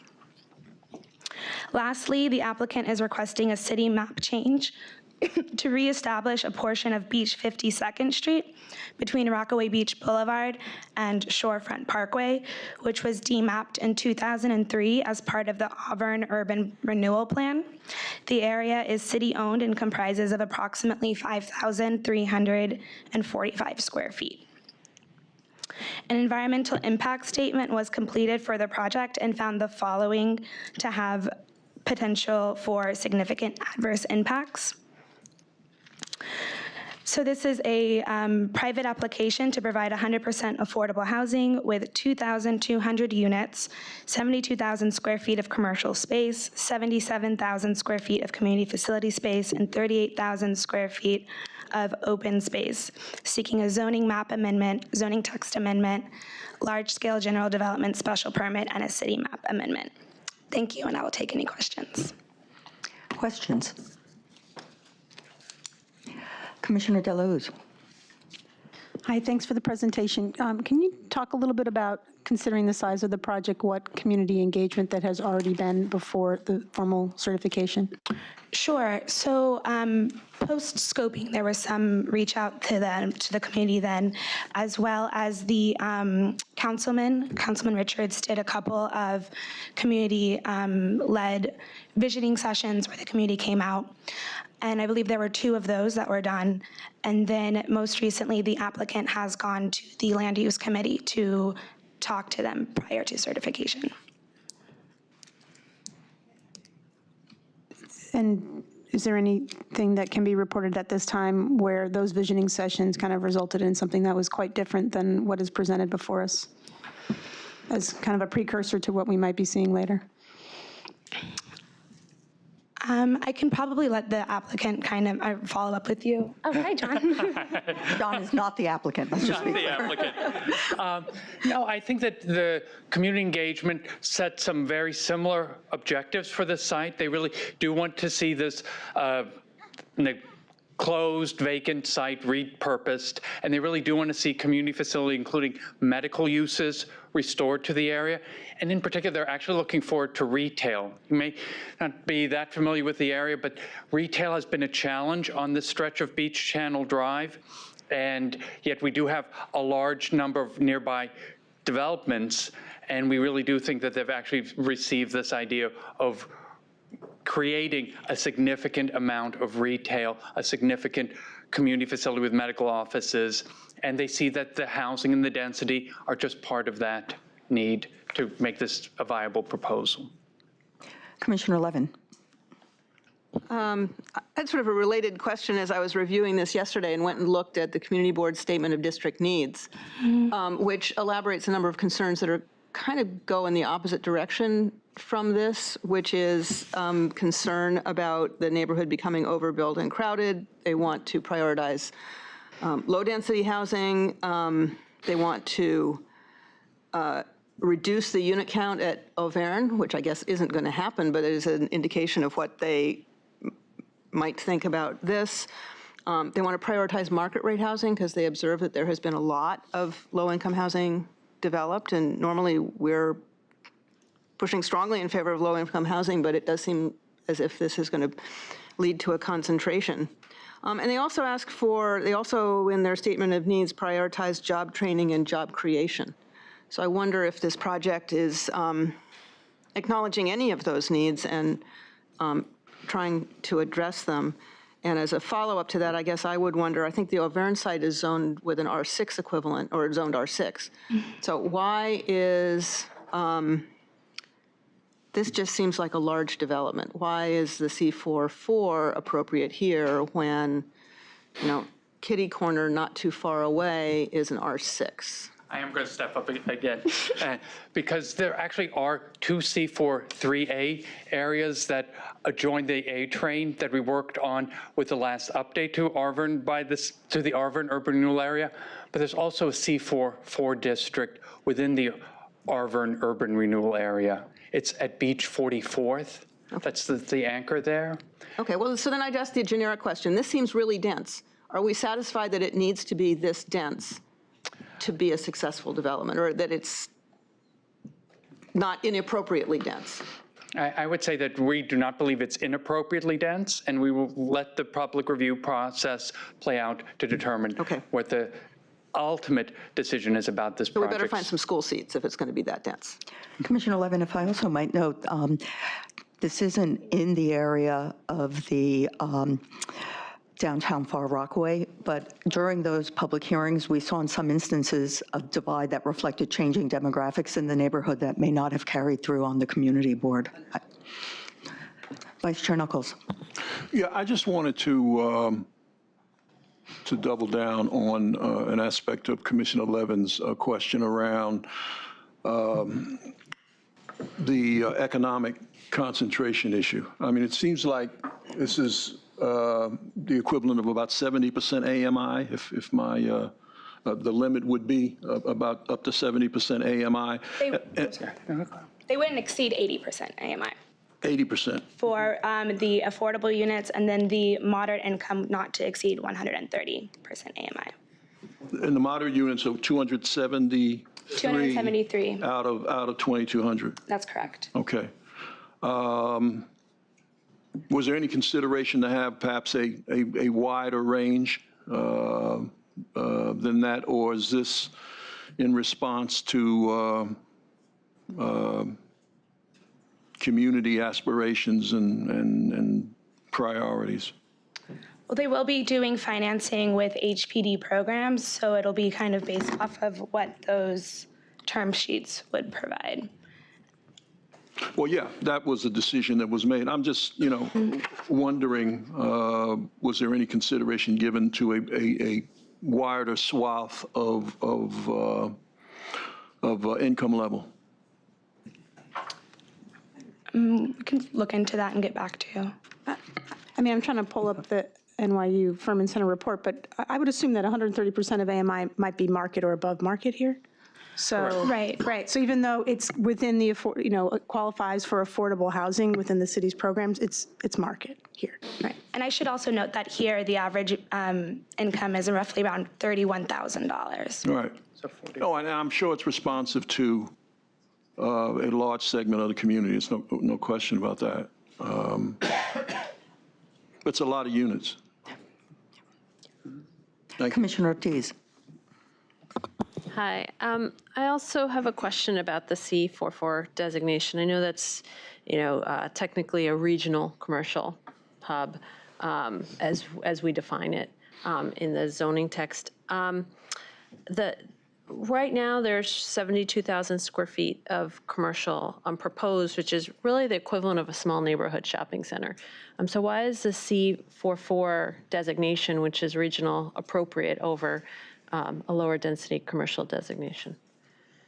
In this case, the C44, like we said, has been used very close to the site, and it is going to allow the flexibility of the placement of the retail and commercial components on different levels. And that was one of the major challenges to the site as we sort of are trying to develop the resiliency of it. The retail on some levels is on the ground floor, and then as it is placed elsewhere on the site, the flexibility is actually going to create opportunities for some of this to be on second floors. So the purpose is to enable second floor retail space? Primarily. Okay, not necessarily to create another regional commercial district that might compete with other regional commercial districts.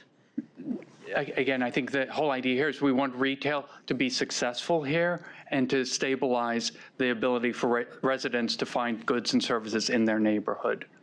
But you're right, it's not necessarily going to become a regional retail. Okay, and then along those lines, oops, I lost my questions here. There are 77,000 square feet of community facility projected. That seems like quite a lot. Can you speak to that? Sure. So the community, in fact, wanted more facility space. So this was a good arrangement in the programming to allow for that. It hasn't all been programmed of what that space will be. There has been mentioning that they want some sort of medical facility space, so that will hopefully be incorporated, and the rest will kind of go through the public review process and program in that manner. So what happens, I mean, just for the record, what happens if that space cannot be filled with community facility? We'll have to get back to you. That actually will be a good question for the developers, because they obviously are the ones who will be taking the financial risk. I wondered, but even from our perspective, you know, if it cannot be filled with a use that we have allowed, you know, what's the backup mechanism? Yeah, exactly what we should ask the developer, as we have in prior ones. But what is DCP's stance on what use can be allowed? Does it remain vacant? Does it need to remain vacant because we cannot find, or the developer cannot find a community facility, or do they need to come back to us for some sort of variance? Yeah, would need, or to go to the BSA. Okay, thank you. Yes, Commissioner Dweck. I noted there's an 18,000 square foot supermarket proposed. What assurances do we have that the supermarket will proceed? We're going to be creating 2,200 units, and I want to make sure we don't create a food desert in the area. Sure. The applicant has already found a tenant for the supermarket and has in fact changed some of the site plan to accommodate the needs for that particular tenant. Other questions? Yes, Commissioner Burney. I wanted to ask about the publicly accessible private streets. They have a bit of a checkered history often. And there are questions about who maintains them, who has jurisdiction, you know, does sanitation working the streets and so on. So how do we see that? Who's programming them? How is that going to work? Sure. So the private street network will be written into a restrictive declaration, and the applicant will be responsible for the maintenance of it as well. Okay. And in terms of the signage, I mean, there are signage regulations in the zoning resolution for very good reasons. Why do we think it's appropriate to change them all? Sure. So the applicant has hired a retail consultant who really looked into what kind of signage would be needed for the viability of commercial development to work in this neighborhood. And these are the numbers that they came up with for visibility on this very major thoroughfare that comes through the peninsula. Are people more short-sighted in the Rockaways than in other places? I mean, what? I mean, I'll let the applicant speak further at that at the public hearing, but it was basically to provide for visibility and flexibility. As some of the tenants, they don't really know who they'll be yet, so having a wider range of signage, square footage will help. You know the answer, right? Just, I would note, with respect to your first question on the checkered history of private streets, I do think that that is something to let the applicants know is a concern, because we have seen it, I think, on smaller developments. Maybe. It poses, I think, a bigger challenge, but clearly something that is worth looking into. It's a benefit that it's mixed use. So there is retail and community facilities on those spaces that will activate them. But nonetheless, there are bound to be issues of jurisdiction, I think. So. Yep. Commissioner Ortiz. I will say on that note, I do think that the current signage regulations that we have are often are too restrictive for retail. And I mean, you cannot have lettering on a sign that's over 12 inches, which many retailers find is way too small. So, you know, in seeing this, it's almost right sizing the signage requirements to what they probably should be in many cases. And just going back to the street question again, in the proposal is the discussion of the floodplain and so on. Mm-hmm. I mean, there are a lot of techniques now for mitigating stormwater in the streets using bioswales and stormwater retention ponds and so on. I didn't see a whole lot of that in the proposal, and I wonder whether that's something the applicant couldn't look further into as well. There are quite a few bioswales and different retention mitigations throughout the site plan and through the streetscaping features, as well in the publicly accessible area. Additionally, they are sloping the streets to rise 4 feet out of the current base flood elevation. Right. So they will be bringing the center of the site up to a 14-foot elevation. So they are taking some measures on flood resiliency in their plan. Yeah. And then my last question was, it is a big development. Somebody said very dense, 2,200 units. Mm-hmm. And I noticed in the application there are some pretty serious adverse impacts in terms of schools, childcare, transportation, but I didn't see any discussion of how that was going to be mitigated.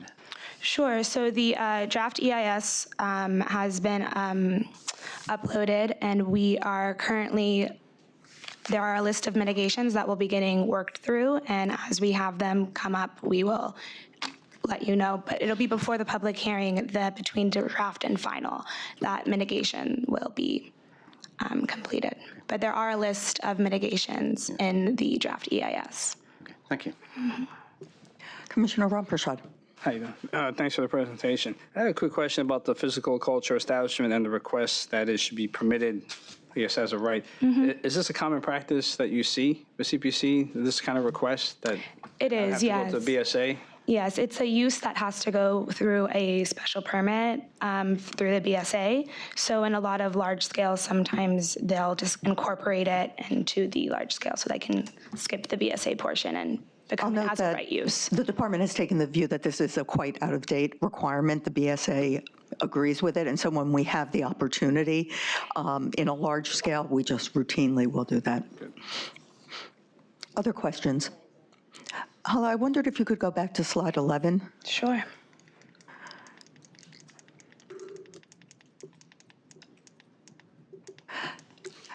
Yeah, that's fine. I look at the upper left-hand corner and see that along a boulevard, which is one of the major access routes, we have a field of parking, and would want the applicant to address not the amount of parking, because clearly this is a car-oriented area, but whether the building could make a street wall and then have the parking behind.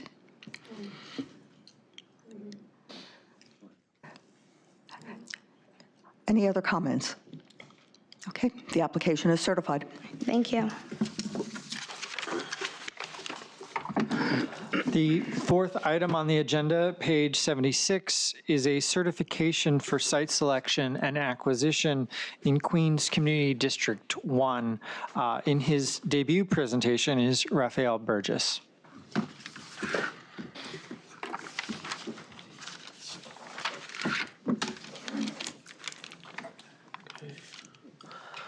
Good afternoon, Commissioners.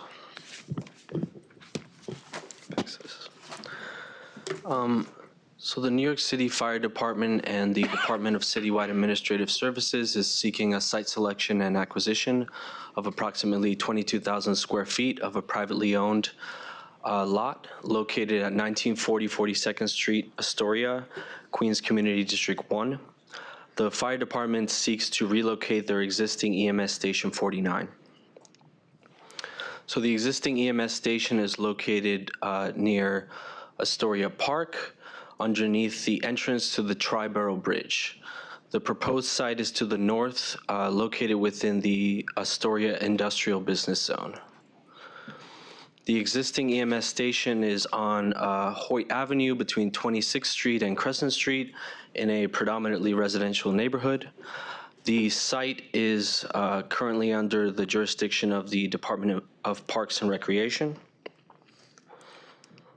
So the fire department is using this space under a memorandum of understanding with the Department of Parks and Recreation. This memorandum of understanding expired in 2016, and the fire department is seeking a permanent location for their EMS station. Additionally, the applicant has cited several reasons for why their current facility is substandard, including constant noise from the freeway, lack of storage and office space, as well as birds roosting above them causing health hazards for staff. The applicants did a search of several city-owned and privately owned sites within Community Districts 1 and 2 and found the proposed privately owned lot to be suitable because it has enough space to accommodate their operational needs. The applicants are currently negotiating with the property owner for a 20-year lease with 10-year option for renewal. The proposed project area is within an M11 zoning district, and it's within the Astoria Industrial Business Zone. The project area is located on Queens Block 800, Lot 10. The block is bounded by 20th Avenue to the south, 19th Avenue to the north, 41st Street to the west, and 42nd Street to the east. The development site is a 22,000 square foot portion of an existing 100,000 square foot building. This 22,000 square foot portion is located closest to 20th Avenue with approximately 110 feet of frontage on 41st Street. The land uses in the surrounding area are industrial, manufacturing, parking facilities, and residential, all characterized by 1 to 2 story buildings. There are also 2 parks and 1 school nearby. So there's currently a 2-story brick building on the development site that was built in 1986. The building's owner currently uses the space for refurbishing auto parts.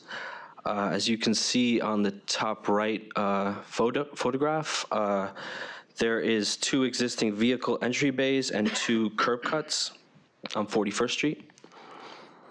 So the fire department plans to do an interior renovation, which includes using the existing entrance on 41st Street. They will have space for 12 off-street parking spaces for ambulances, as well as a decontamination area. They'll include space for storage. There's also a mezzanine level for offices and locker rooms. So over a 24-hour period, a total of 42 staff members will be assigned to the proposed facility over 3 work shifts. The majority of the 42 staff members assigned to the facility will only be at the proposed station at the start and end of their shifts in order to change into and out of their uniforms. During their shifts, they will be assigned to the cross-street locations that are shown on this map within Community Districts 1, 2, and 3. All staff assigned to the station will be expected to use either public transportation or available on-street parking for their personal vehicles. So in conclusion, to facilitate the relocation of EMS Station 49 from a temporary substandard space to a larger, more accommodating facility, the applicant requests a site selection and acquisition. Thank you. Thank you. So because of the anticipated limited amount of time that staff will be there, you don't anticipate any impact in terms of parking on the local neighborhood by staff members? So the applicant has provided a very precise work schedule that shows how many staff members will be coming in and out and at one time that I can provide to you guys, but it'll be very minimal, to answer your question. Thank you. Jay. Commissioner Bernie. You know, the EMS workers have long been, you know, the poor cousins and underappreciated and in poor facilities. I think it's really good that they've slowly been getting new facilities. I'm assuming that they're not demolishing the existing building. They're going to be amending it, modifying it in some way, or is it a knockdown and rebuild? No, so they're just doing an interior renovation. The current workers that are in that facility will just move to the other portion of the building.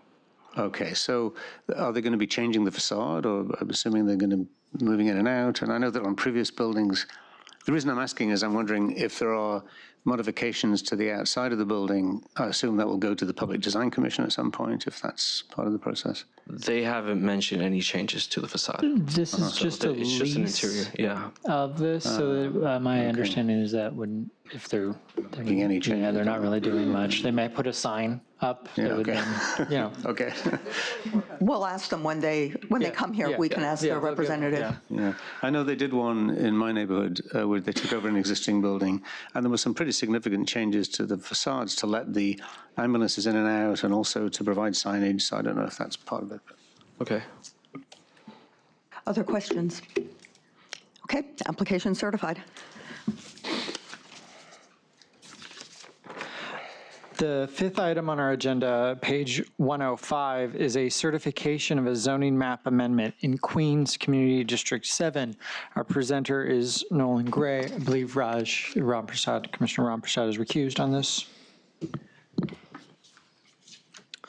Good afternoon, Commissioners. This is a private application from Enrico Scarda seeking a zoning map amendment to map a C13 commercial overlay in an existing R31 district in the Whitestone neighborhood of Queens, Community District 7.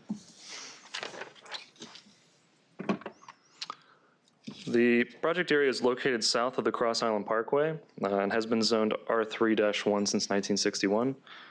C1-2 and C2-2 commercial overlays were mapped along commercial areas to the north of the parkway at this time. The area to the west of the project area was rezoned R3A, and the area to the north of the parkway was rezoned R2A as part of the 2005 Whitestone rezoning. South of the parkway and west of the project area is a commercial overlay of C1-2, and this was mapped in 2011 to facilitate the development of a TD bank nearby along the Cross Island Parkway. The existing land use in the area is characterized by a mix of attached, detached, and semi-detached 1- and 2-family residences with commercial uses along major commercial thoroughfares, along the north side of the Cross Island Parkway, and along Clintonville Street as it moves north of the parkway. Various large houses of worship, including St. Luke's Roman Catholic Church, are located south of the project site and are permitted as of right in these residential zones. The area is substantially motor vehicle oriented with limited access to mass transit, but the Q15 and Q76 bus lines are located along the block front occupied by the applicant's site. The applicant owns lots 6 and 7 depicted in this map.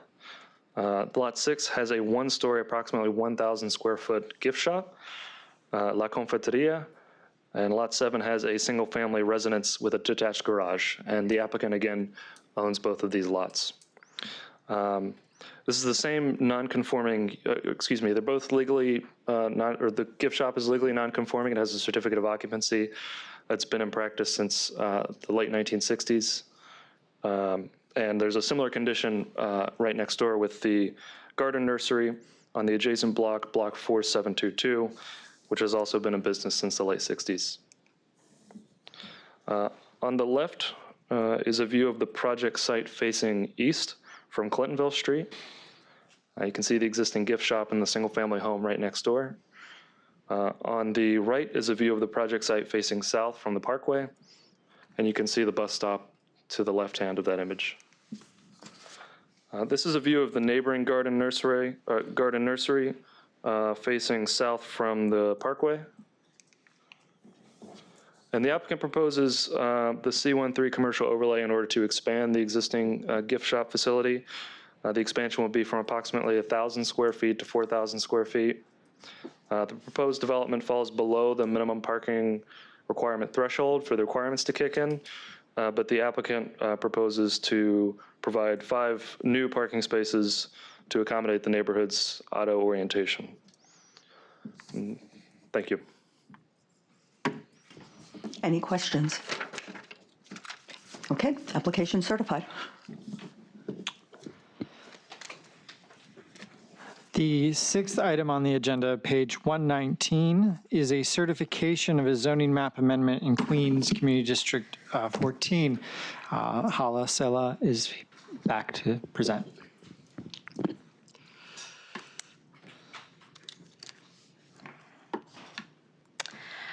All right, good afternoon again. This is a private application in the Rockaway Beach neighborhood on the Rockaway Peninsula in Queens Community District 14. The application is for a zoning map amendment from an R4-1 to an R41C23 to facilitate an existing funeral home and parking lot. The project site is located in the Rockaway Peninsula in southern Queens, east of Cross Bay Veterans Memorial Bridge. The area is well serviced by mass transit, including the A train, located southeast of the project area at Beach 90th Street. The area is also serviced with the QM16 and the QM17 express buses, providing services between the Rockaways and Manhattan. The site is located on the south side of Beach Channel Drive between Beach 92nd Street and Beach 91st Street and comprises of 3 lots, all owned by the applicant. The area north of the project site contains eating and drinking establishments, while the areas south and east are predominantly 1- and 2-family detached and semi-detached residences. Immediately east is the former Rockaway Courthouse. Additionally, there are a number of community facilities, including the Knights of Columbus on Beach 90th Street and the First Congregational Church, which is southwest of the site. The elevated A and S train is located southeast of the site at Beach 90th Street and Rockaway Freeway. The project area consists of 2 lots, improved with a funeral home and a parking lot.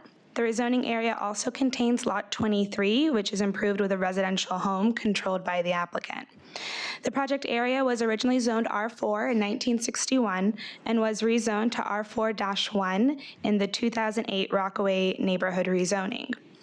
The rezoning encompassed 280 blocks and sought to reflect the established development patterns in the lower residential areas and provide moderate growth opportunities along major commercial corridors and mass transit resources. Directly north of the project area is a C23 zoning, commercial zoning district. By extending the commercial overlay across Beach Channel Drive to encompass the project area, the existing funeral home and parking lot, which are not permitted in residential districts, will be brought into conformance. The applicant acquired Lot 64 in 1958 and was granted a BSA variance to permit a funeral home with a second-floor caretaker apartment and a parking for more than 5 vehicles. The funeral home was built in 1960 to the footprint that's highlighted here in blue. Subsequently, in 1964, the applicant provided a 1-story extension to the building and shifted the parking onto a portion of Lot 24. A Department of Building permit was acquired for this work. However, the BSA variance was never amended and does not include Lot 24. In 1972, the applicant acquired Lot 24 and demolished a residential home in 1973. The remaining portion of the lot was expanded to provide additional 10 parking spaces on the lot. The project site has remained unchanged since then, with a 5,824 square foot funeral home and a 21 parking space parking lot. The first photo here shows the residential nature of the block looking south from Beach 91st Street from Beach Channel Drive. And the second photo shows the project site with the existing funeral home. Here, the first photo shows the commercial development across the street from the site, and the second shows the residences along Beach 92nd Street. The proposed zoning map amendment would establish a C23 commercial overlay within the existing R4-1 district that encompasses the project area in order to bring the existing uses into conformance. The proposed rezoning boundary will be mapped at a depth of 100 feet along Beach 91st Street and to a depth of 75 feet along Beach 92nd Street, and be consistent with the commercial overlay to the north. Additionally, Beach Channel Drive is classified as a wide street at 80 feet, which typically can support commercial use as well as its proximity to mass transit resources. The existing funeral home is 2 stories with 4,848 square feet on the ground level and 76 square feet on the second floor for an accessory office. The existing parking lot provides 21 spaces, however, is not in compliance. Therefore, the existing lot will be brought into compliance to provide ADA accessibility, landscape screening, and a reduction to 10 parking spaces. The applicant controls Lot 23 and currently does not intend to develop the lot. However, the applicant may demolish the existing residential home and provide additional parking in the future. In summary, this is a private application in Rockaway Beach to establish a C2-3 commercial overlay to bring an existing funeral home and parking lot into compliance. Thank you. I want to compliment the department team that did a lot of sleuthing into the history of this site. Any questions? Commissioner Burney. I don't really have a question. I don't really have a problem with this, except I wonder if the applicant could be persuaded to rethink the facade of the existing building, which is one of the most egregious misapplications of classical architectural principles I've ever seen.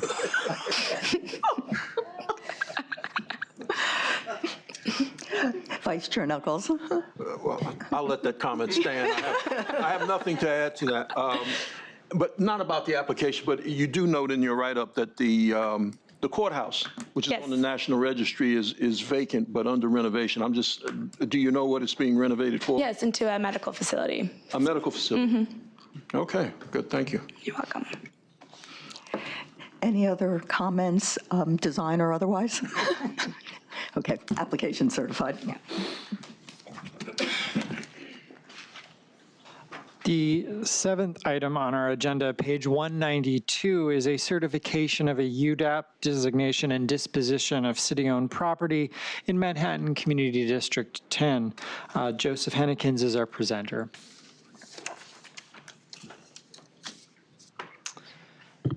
Good afternoon, Commissioners.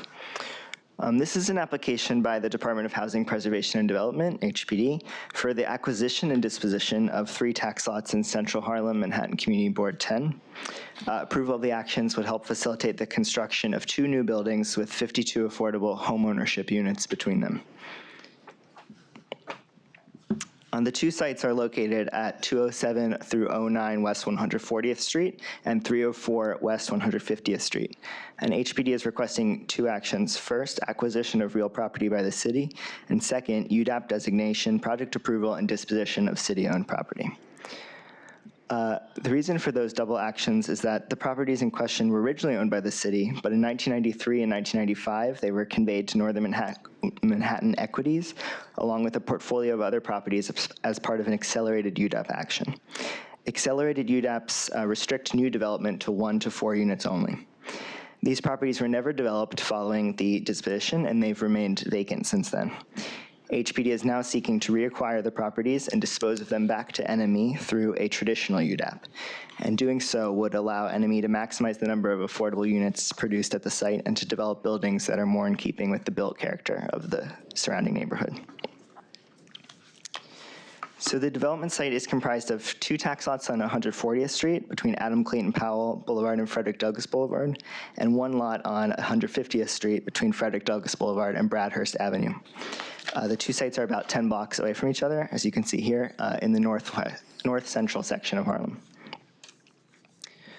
The 140th Street development site is zoned R72, which is a height factor district with a maximum residential floor area ratio of 3.44. And the West 150th Street development site is zoned R8, which is a height factor district with a maximum residential FAR of 6.02. The 140th Street development site is undeveloped. 140th Street is a narrow street. It's lined with 5-story residential buildings with 7-story residential buildings on the corners. And then there's also a 2-story post office about midway down the block. The 150th Street development site is also undeveloped, and it's also on a narrow street, which is characterized by 5 to 7-story residential buildings. And it's a short block that terminates at Jackie Robinson Park. The larger surrounding area is primarily residential with some commercial and institutional uses. There's ground floor commercial development along some of the avenues and along 145th Street. And a number of institutional uses are nearby as well, including many prominent churches and a couple of schools. The built environment is primarily characterized by 5 to 7-story pre-war residential buildings and taller mid-century tower in the park developments. Some developments of note include the Drew Hamilton Houses, which is a NYCHA development just north of 140th Street, and that is characterized by 5 21-story residential buildings. The Dunbar Apartments is just to the east of the 150th Street development site, and that's a historic landmark apartment complex built in the 1930s. It's the first garden apartment complex in New York City and the first housing cooperative marketed to African Americans. Esplanade Gardens is 1 block to the east of the 150th Street development site, and that's a Mitchell-Lama complex with 4 27-story residential buildings.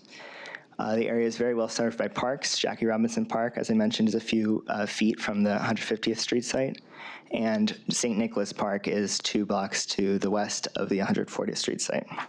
The area is also well served by transit, including the A, C, B, D, and 2-3 trains, along with a number of bus routes. So the proposed development on 140th Street would be 6 stories and approximately 55 feet tall, matching the scale of the block. It would be approximately 19,000 square feet with an FAR of 3.41, and there would be 21 units in total. The exact unit mix is still being worked out, but there would likely be a mix of 1 and 2 bedroom units at this property. The units would be developed under HPD's open door program and would be offered for sale at below market prices to households earning 80 to 90% of the area median income.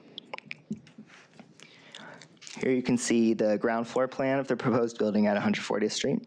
Amenities on the first floor would include a laundry room, a community room, and a landscaped play area in the back. And there would be 1 residential unit on the first floor. And the upper floors would be entirely residential. The proposed development on 150th Street would be 12 stories and approximately 113 feet tall. The building would have approximately 31,000 square feet. After the development site is conveyed, NME proposes combining the lot with an adjoining parcel that they also own to form 1 zoning lot. And then that zoning lot would have a maximum FAR of 5.19. And there would be 31 units in the new building. Again, the exact unit mix is still being worked out, but at this building, it's anticipated there'd be a mix of studios, 1s, 2s, and 3-bedroom units.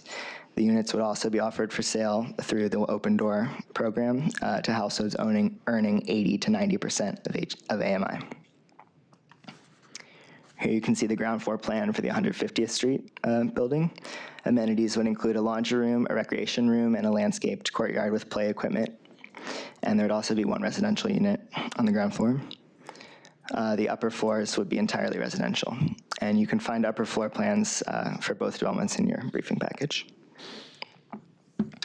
So in conclusion, HPD seeks acquisition of real property by the city and UDAAP designation, project approval, and disposition to facilitate the developments shown in the previous slides. The actions would remove the restrictions that accompanied the initial accelerated UDAAP and allow NME to construct 2 new multifamily residential buildings with 52 affordable homeownership units in total. So I'm happy to take any questions. Questions? Commissioner Burney.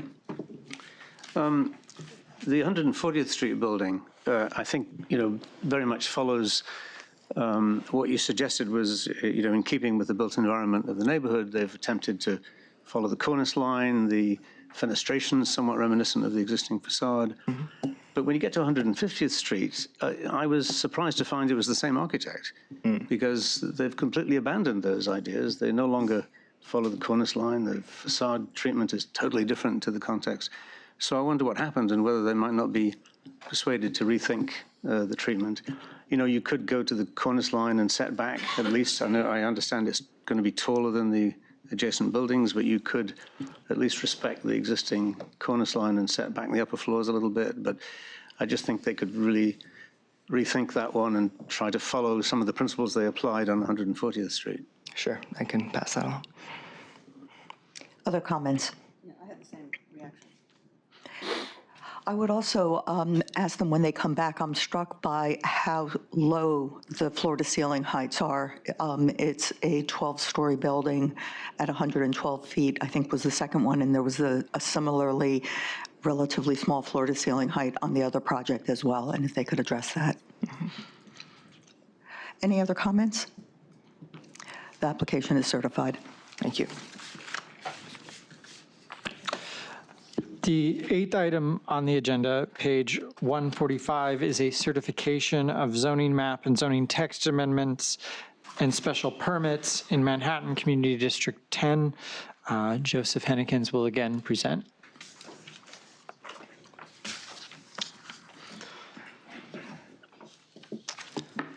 All right.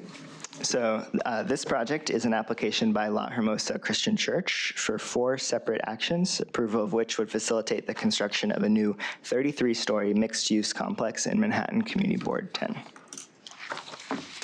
The applicant, La Hermosa Christian Church, is the owner of property at 5 West 110th Street, and the applicant is seeking 4 separate zoning actions to facilitate the development. First, a zoning map amendment from R72, R72C14, R8, R8C14 to C19. Second, a zoning text amendment to Appendix F to map an MIH area on the site.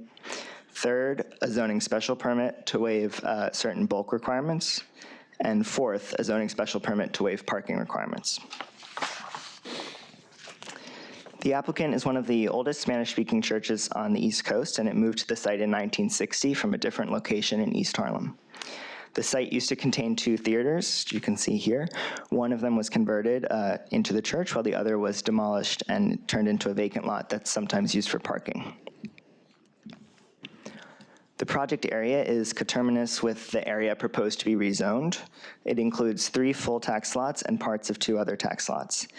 The development site is comprised of the lot owned by La Hermosa, which you can see in blue here, lot 41, and a lot owned by Bethel Church, which is a neighboring church, lot 30, shown in red.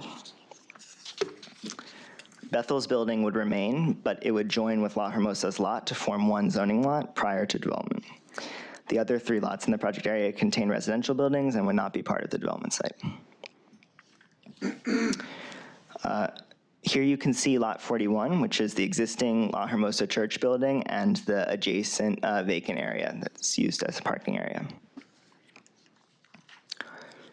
Here on the left-hand photo, you can see lot 30, which is the Bethel Church, and lot 41, La Hermosa. And then the right-hand picture is the residential building on lot 40, which is, has ground floor commercial and 5 residential stories above.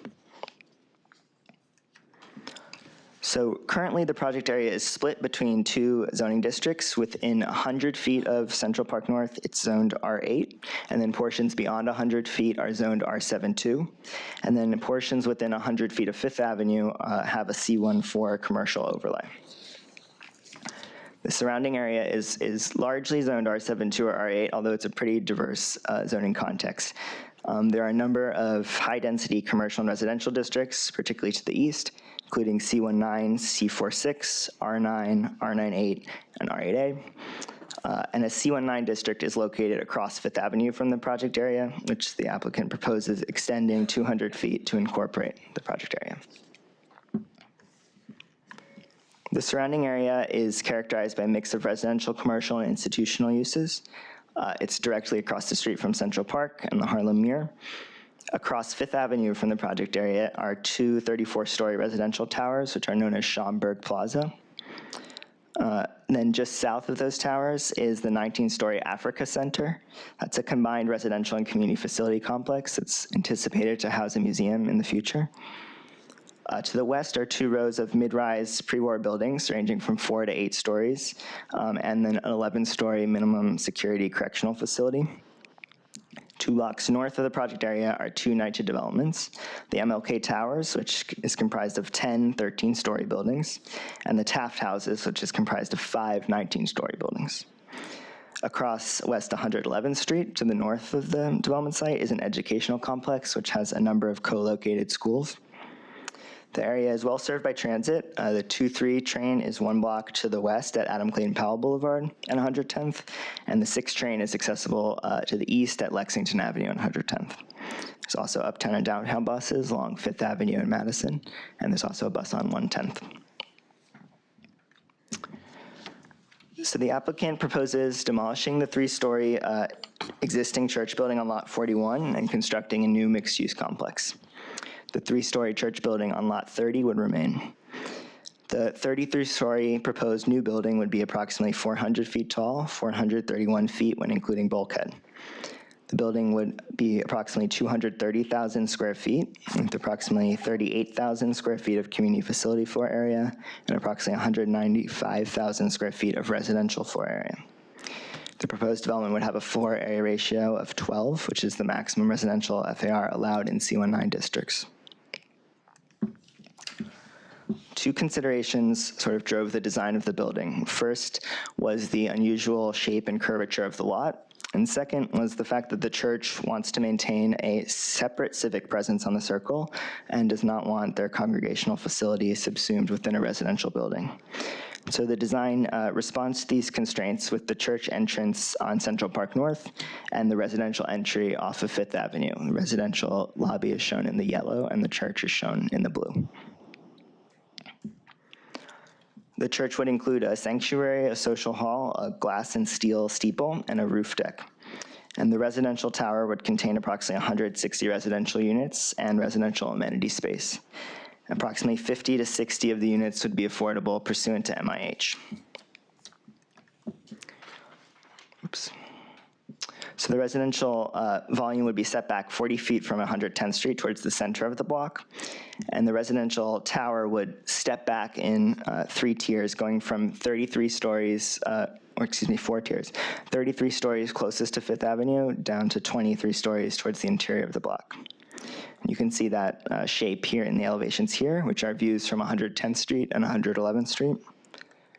And then here are elevations looking from Fifth Avenue and also from the interior block, looking east.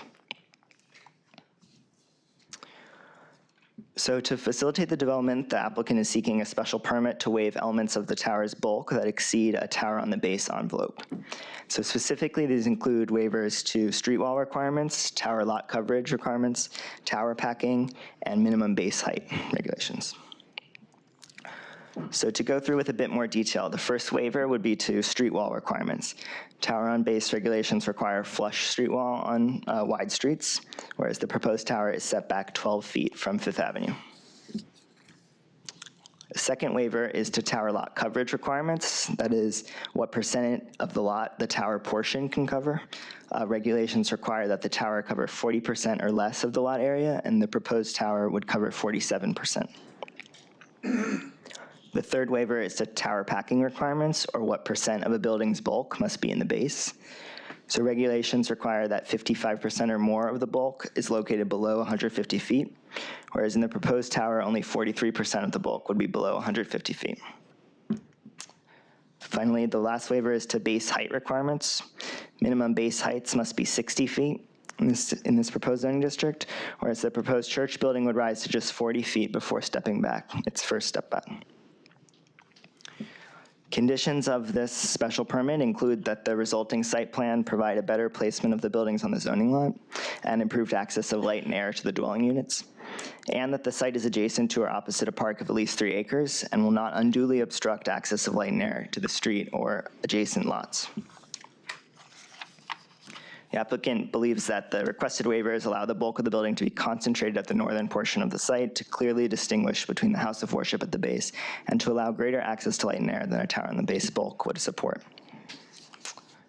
The applicant is also seeking a special permit pursuant to 74851 to waive, 74533 to waive parking at the development site. Conditions of the special permit include that the waiver shall facilitate a development that provides at least 20% of units as income-restricted housing, that doing so will not cause traffic congestion, and that doing so will not have undue adverse effects on the surrounding area, including the availability of parking spaces. The applicant states that the waiver will allow for a more efficient ground floor plan and maximize affordable housing, and that the area is well served by transit, has much in common with the Manhattan core area to the south, where parking would not be required. So to sum up, the applicant is seeking a number of actions to facilitate the development of a mixed-use facility with a new church building and a residential tower with 160 units, 50 to 60 of which would be affordable. The applicant believes that approval of the actions is necessary to produce a distinctively designed building at this prominent but challenging site, providing an iconic new community facility space for a historic church and housing units. So happy to take any questions. Questions? Commissioner Burney. This is a really difficult difficult project, I think. I hadn't been there in a long time, and I went up yesterday to look at the site, and Duke Ellington must be rolling in his grave because there is no music at Duke Ellington Circle. It's really a tough place. The Schomburg Towers have no activity at the base. They're well set back from the street. At least there's the restaurant and the African Center now that provides some sort of, and it's hard to say what you would do to make that circle more of a place because it's just a very broken up. And on the other hand, it's a very prominent site, entrance to Central Park, the intersection of Fifth Avenue and 110th Street. The concerns I have with the current proposal are that I understand the desire to have the church prominent and the building set back. It's like St. Peter's on 59th Street at City Court where they did that.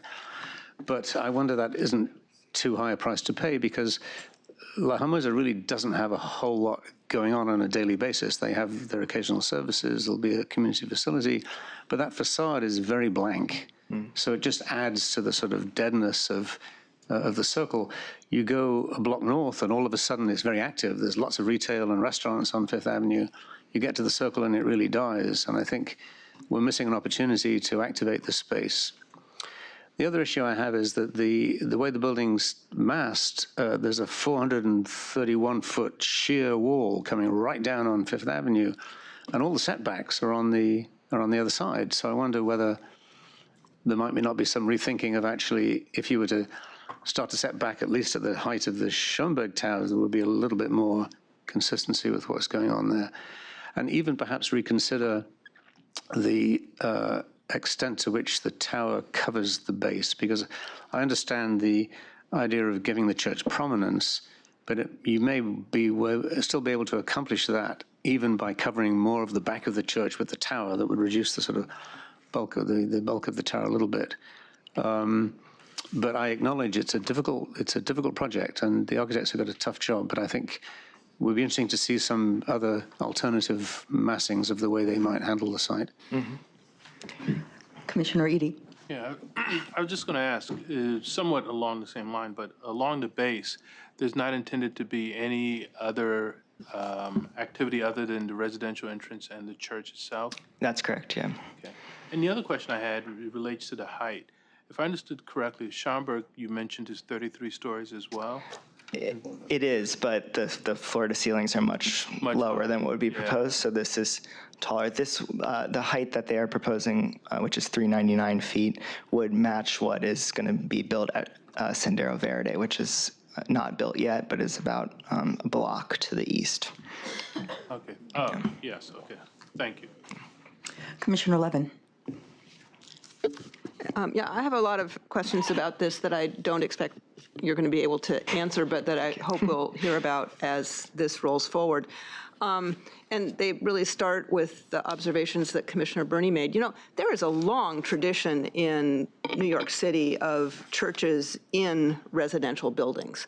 So I'm not sure I get the importance of the standalone church. Maybe nice if you are currently in a small 3-story church and you like the feel of that space. But this is a very important site that has been neglected, and we have an opportunity to pull across the circle. I mean, there is a design control, maybe ineffectively realized at Schomburg Center, but in the Special Plaza District, is that what it's called? There are design regulations that are intended to reflect the shape of the circle. And I would wonder, and that has an FAR cap of 10 because it was probably put in place in a prior era. But the concern there was they didn't want a residential building that would be bonused to 12. Well, it seems like this project needs to address the planning parameters that exist across the circle before we just slap a C19 zoning designation on this one, because as an intermediary between the Schomburg Center and then the lower density R7 in Harlem to the north, this is really an abrupt change. Yeah. I also wonder about the role of the Bethel Church here. They're selling their development rights, as I understand it, but not planning any improvements to their building. Well, that seems kind of problematic as a streetscape condition as well. Now, they're apparently willing participants here if they're selling their development rights, but it would seem we need to take that, the shape of that site into account. And then I'm curious to know a little more than is revealed here about the affordable housing plan. How would the affordable housing be developed? What would the AMI levels, which option are they picking? Would they be using a separate developer for the affordable component? And also, how is a church going to develop this thing? They've obviously got a sophisticated team working with them on the architectural front and on the environmental front. But this is going to be a complicated development project. So I'm curious to know about the developer. Oh, yes. And then Commissioner Knuckles has just picked up a news story that I found that is as recent as January 2019 that apparently shows an entirely different architectural version of this project that is 18 floors and 110 units, designed by a firm in New Jersey. It's in City Realty on January 17th, 2019. If you would share that with Ryan, we'll distribute it to the commissioners. Sure. So much more to be figured out when this comes back. Sure, and I can sort of try to answer a few of the points. The special district is the park improvement district, and it does have the FAR cap, as you explained, but it also has, I think, a height cap that the Schaumburg Plaza is actually not, is non-conforming with. And the Africa Center to the south was actually built to a 12 FAR, I think, through a special permit. But it also has the design parameter that talks about an 85-foot street wall and setback, which is pretty standard for that era. I think we now maybe disavow that a little bit, but that is what's in place, and I think we have to acknowledge it. No, definitely. And the affordable housing and the developer are both things that I think are going to be worked out partially through the public review process, but are definitely under conversation. Commissioner Delahoo's. Hi. When this comes back, I'd be interested to know how this project came to be, a little bit of the history, and then what the relationship, if any, on an ongoing basis will be between the church and the owner and the owners of the residential tower. That would be helpful. And definitely on the MIH piece as well. Obviously, they're putting a range in here, and be helpful to understand what their thinking is, since it's an important component of the project. Thanks. Absolutely. Commissioner Ortiz. Hi, not to sort of pile on, but perhaps just to pile on. I do share concerns about the tower packing that create the height that we see there. It seems like there's a compromise. There's a desire for them to have the standalone space that comes at a compromise to other things that are quite valuable. I do share concerns about what's happening at the ground floor at such a prominent location and intersection and gateway to the city. So those are two things that I share. And then I have a question on the parking. I'm sorry if I missed this, but I understand the reduction for the purposes of the housing piece, but how do congregants right now get there, and do they know anything about that piece of it? Are we enlarging their congregant pool? Are they generally driving? Are we creating an issue on that side? Yeah, that's a great question, and I did show right now there is this vacant lot that is sometimes used as parking. The EIS analyzed travel patterns in the area, and the area's vast majority of trips are by pedestrians or transit, but the actual congregants I'm not sure about, but we can get back to you on that. Yeah. Great, thank you. Yeah. Ron Prashad. I also share the same concerns as Commissioner Bernie mentioned about the massing and the facade of the building. I had a question in regards to the parking ramp going down. Can they provide a seller plan? Sure. So, could you turn your mic on, Commissioner? Oh, I'm sorry. Can you hear me now? Yeah. Okay. With regards to the parking ramp, can you provide a seller plan? Yeah, so the parking is being waived. All required parking is being waived, but they wanted to sort of reserve the right to provide accessory parking spaces once a developer is on board and sort of they've thought more about that. So that's why the ramp is shown on the drawing, but there's no, I don't think there's any like drawings of a garage at this time, but although we can ask for them to provide that for the next round. Yeah. Thank you.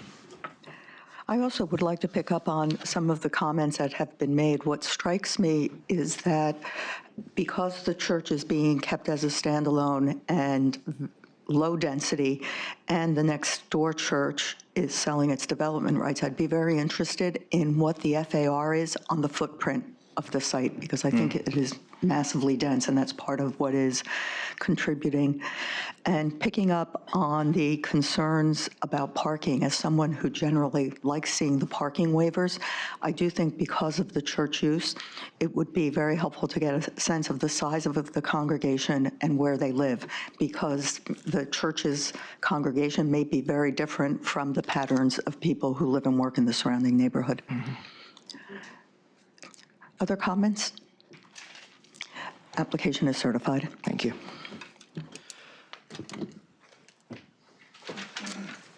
Okay. The 9th item on the agenda, page 226, is a non-ULURP review of a City Planning Commission certification in Manhattan Community District 11. Commissioner Cirillo is recused, and Calvin Brown is our presenter. Good afternoon, Commissioners.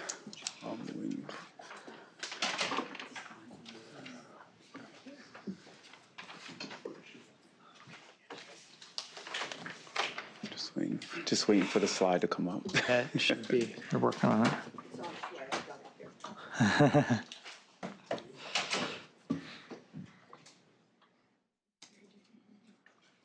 Okay. This is a private application seeking a commission certification as to whether transit easements are needed on multiple sites in East Harlem, Community District 11. The project area is located at the intersection of 125th Street and Park Avenue and is situated in the Special 120th Street Special District, as well as the Special Transit Land Use District.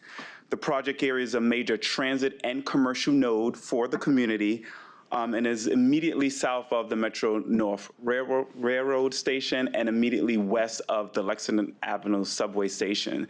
It's essentially the gateway for the commercial corridor extending along the western part of 125th Street and the newer developments that are being developed east of the project area along 125th Street and 2nd Avenue. The project area was included in 2 rezonings, the 125th Street rezoning, as well as the East Harlem neighborhood rezoning. In 2008, the west side of Park Avenue and 125th Street and 124th Street was rezoned to a C47 as part of the 125th Street rezoning, and is outside of what they call the core subdistrict. So outside of the core subdistrict, which is located west of the project area, the C47 has a base residential FAR of 9 and a base commercial FAR of 10. Both are bonusable to 12 through the inclusionary housing bonus or the visual performing arts use bonus. This particular C47, because at the time of the rezoning in 2008, there were some development that wanted to, that they were thinking about doing at this site, it was given a maximum building height of 330 feet. The east side of Park Avenue between 125th Street and 124th Street was rezoned as part of the East Harlem neighborhood rezoning. It was rezoned to a C64 and included in what they call the Park Avenue Hub Subdistrict. This has allows a maximum FAR of 12 if there's a minimum of a non-residential use of FAR of 2 at the ground floor, or if you use 0.5 for the visual performing arts uses. There are 3 sites that are seeking this easements. The first site I'll go over is 1800 Park, which is located on the west side of Park Avenue between East 125th Street and 125th Street.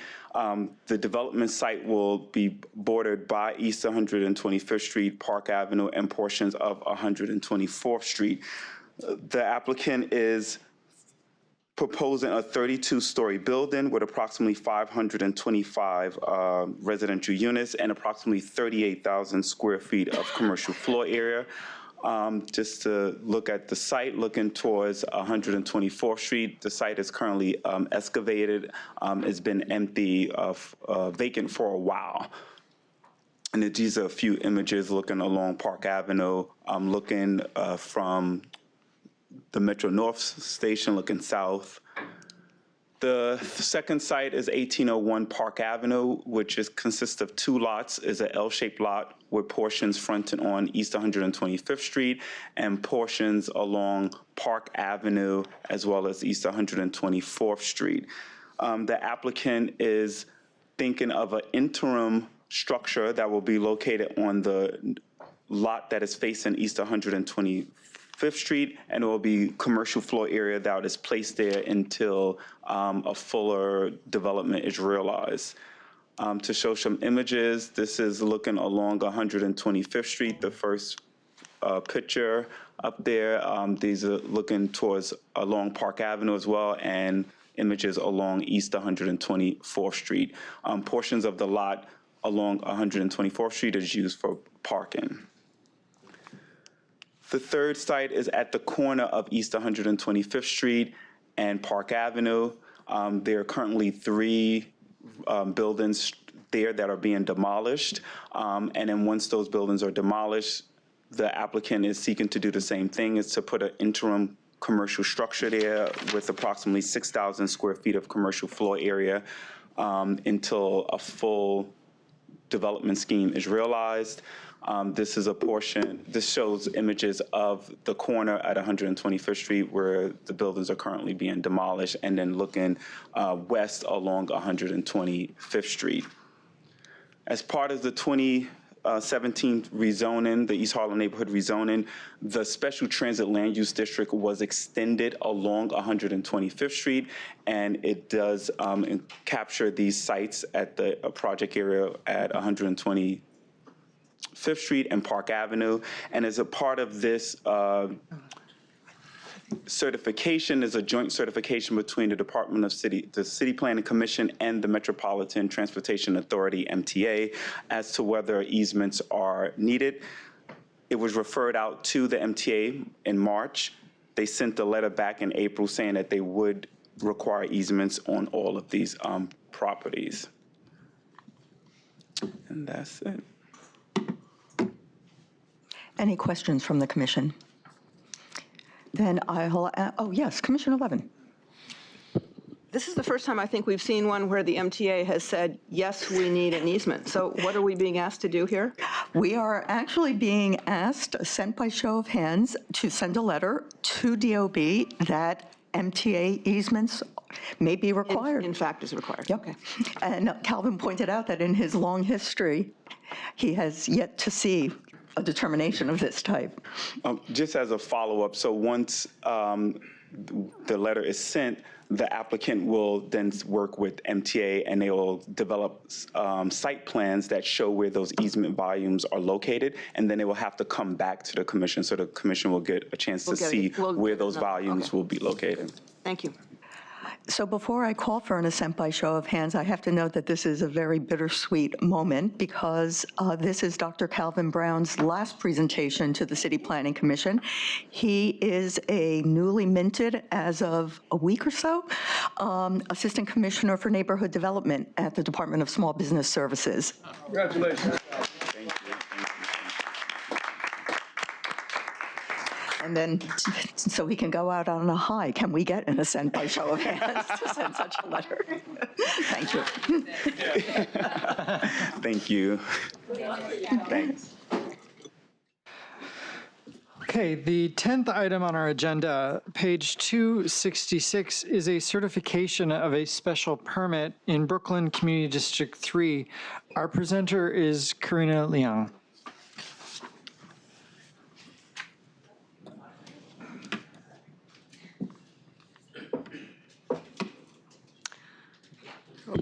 Thank you. Good afternoon, commissioners. So this is a private application for a special permit pursuant to section 7486 of the zoning resolution for an accessory outdoor swimming pool that's less than 100 feet from any lot line. The action would facilitate the legalization of an in-ground pool that was developed as an accessory use to an otherwise as of right 10-story mixed-use building at 1247 Atlantic Ave in Bedford-Stuyvesant, Community District 3 in Brooklyn. The project's located in the southwestern part of CD3 in Brooklyn, right on the border of CD8 in Crown Heights. The development site is near the intersection of Atlantic and Nostrand within a C45D district. The Long Island Railroad, which runs along Atlantic, is elevated in this area and has a stop at Nostrand. Other transit includes several bus routes and the A&C subway lines, which also stop at Nostrand 2 blocks north of the development site. The C45D district, where the site is located, has primarily 1- and 2-story retail and then 3- to 5-story mixed-use buildings. Atlantic Ave is a light industrial and heavy commercial corridor with 1-story buildings with auto supply and auto-related building supply uses, as well as 3- to 4-story warehouse buildings and some non-conforming residential use. There's also medium-density residential districts located on the mid-blocks north of Atlantic and then throughout the area south of Atlantic. The predominant building types here are 3-story row houses and 4- to 6-story multifamily buildings. So these images show you the context of Atlantic Avenue, and the arrows are pointing to the mixed-use building that exists on the development site currently. These images show you the street fronts of the lots whose rear yards are adjacent to the rear yard of the development site, which is where the pool is located. So here you can see the development site, which is an irregularly shaped lot that faces on Atlantic and is about 70 feet east of Nostrand. A 10-story building and rear yard are located on the southern portion of the development site, and then the northern portion of the development site is an area that's about 25 feet by 68 feet, and that's where the pool is located. And so the special permit drawings are limited to this pool area. And so here you're seeing just the pool area, and the applicant has already constructed a pool that's 13 feet by 35 feet, and then a spa that's 11 feet by 8 feet. They're proposing to build an 8-foot tall opaque wooden fence along the lot line, and then a 6-foot semi-open fence between the pool area and the rest of the rear yard on the development site. And so here you can see renderings of the applicant's proposed screening, as well as the context of the rear yard.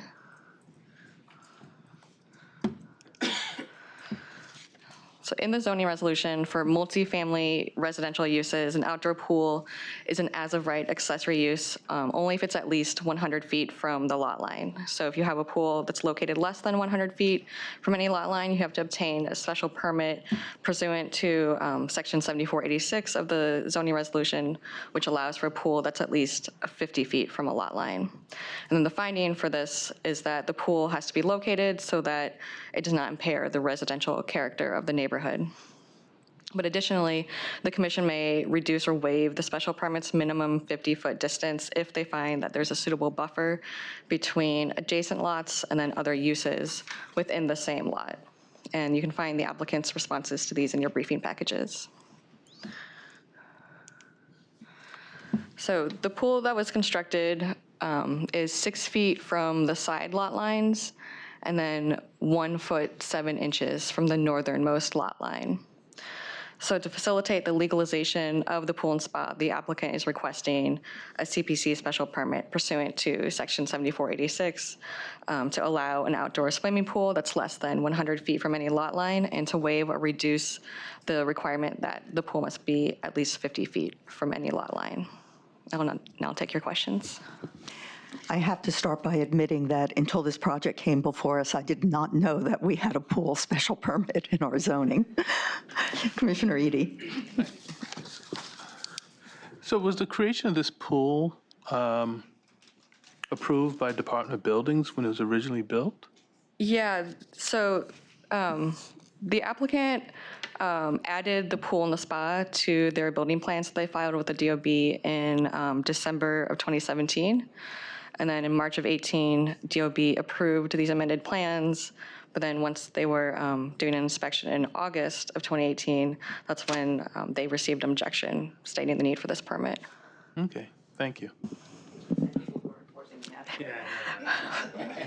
I didn't understand that. Commissioner Burney. The pool was on the building department application and the building department approved it? Yeah. Okay. Yeah. It's better to ask forgiveness than permission, I suppose.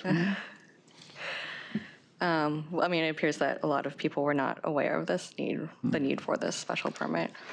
Is this a thing? Are there a lot of pools coming our way now in different parts of the... I mean, we do see corrective actions for instance, physical culture establishments that have been operating. This is certainly in my tenure here, the first pool regularization that we've come across. I think we would describe the pool special permit as a deep cut. Is like even here, I think we looked at, I think the last one was 92.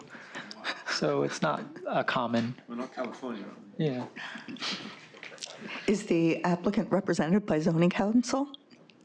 I believe not. No, they are not. Any other questions, observations? Commissioner Levin. Yeah, it does seem that this special permit is a creature of another era, when pools were filled with screaming children and needed to be 100 feet from anybody else. And this is a very different kind of pool of the kind, and a kind that didn't exist, I suspect, when the special permit was written. Nonetheless, we have our zoning scheme. So it'll be very interesting to see what the public review process turns up on this one, because it clearly doesn't fit the scheme we've got. Whether it should is another question. Well put. Other comments? Another application certified. Thank you.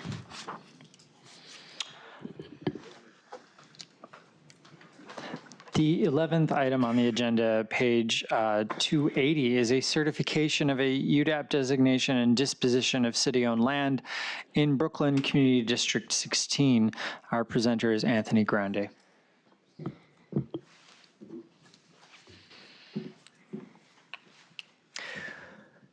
Good afternoon. This is an application by New York City Housing Preservation and Development for a UDAAP and disposition to facilitate the development of 3 new 100% affordable buildings with a total of 41 units. The project area is located in 2 clusters in the Brownsville neighborhood of Brooklyn, Community District 16. The project area consists of 3 separate development sites in 2 clusters in the Brownsville neighborhood. In the southern portion, we have the Osborne Street and New Lots Avenue development site within a block of each other, and about 1 mile to the north is the Liberty Avenue development site. All 3 of these sites are city-owned vacant lots, which HPD is proposing for new development pursuant to the existing zoning with 100% affordable housing, with affordability levels tentatively ranging from 30 to 80% AMI. Looking first at the 2 sites to the south, the surrounding area is primarily residential with some local retail and institutional uses. 2 large DPR-owned parks are located to the southeast and the southwest, less than 1 block from each development site.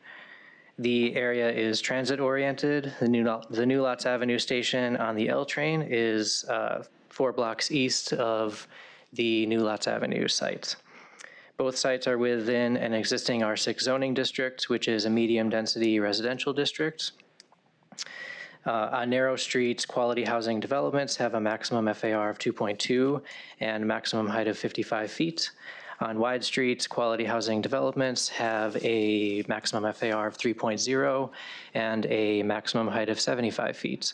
The New Lots Avenue site is subject to the wide street regulations since it is entirely within 100 feet of Mother Gaston Boulevard. Using the height factor option, buildings in the R6 district could be built with no fixed height limit up to the maximum FAR of 2.43. The New Lots Avenue site also contains a C23 commercial overlay, which allows for neighborhood retail and services, typically on the ground floor of mixed-use buildings.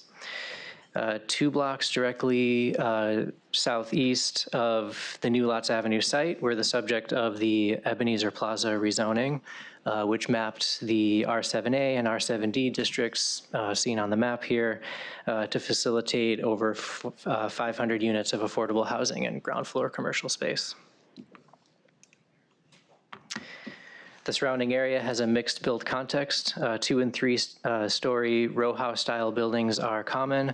Also directly between the 2 project areas is the Plaza Residences, which is a 385 unit apartment complex made up of 6 story buildings on a large lot with a large parking lot. Commercial uses are generally located or local serving retail and services found both within the ground floor of 1-story commercial buildings and also in some mixed-use buildings with residential. This is the New Lots Avenue development site from the street level. It's an approximately 5,700 square foot lot. It's an interior lot with a single frontage on New Lots Avenue. The proposed New Lots Avenue developments would be a 6-story mixed-use building with an approximately 2,000 square foot ground floor commercial area and approximately 14,400 square feet of residential floor area, providing a total of 16 affordable units. The building would rise to a height of 65 feet. And the units would be a mix of studios, 1, 2, and 3 bedrooms. The building would be constructed pursuant to the quality housing regulations of the R6 C23 district. No parking would be provided as this is within the transit zone. The building would have a 30-foot rear yard, which would be a recreation space containing an active play area and a seating area for building residents, which could be accessed through an 8-foot side yard on the eastern edge of the building. Other building amenities would include laundry room and bicycle storage room. This is a photo of the Osborne Street development site, just 1 block to the west. It's an approximately 4,300 square foot vacant lot, corner lot with frontage on Osborne Street and Hegeman Avenue. The proposed Osborne Street development site would be a 4-story residential building with a total of approximately 9,400 square feet and 12 affordable units. The building would rise to a height of 42 feet and contain a mix of studios, 1 and 3 bedrooms. The building would be constructed pursuant to the quality housing regulations of the R6 district. And again, no parking would be provided.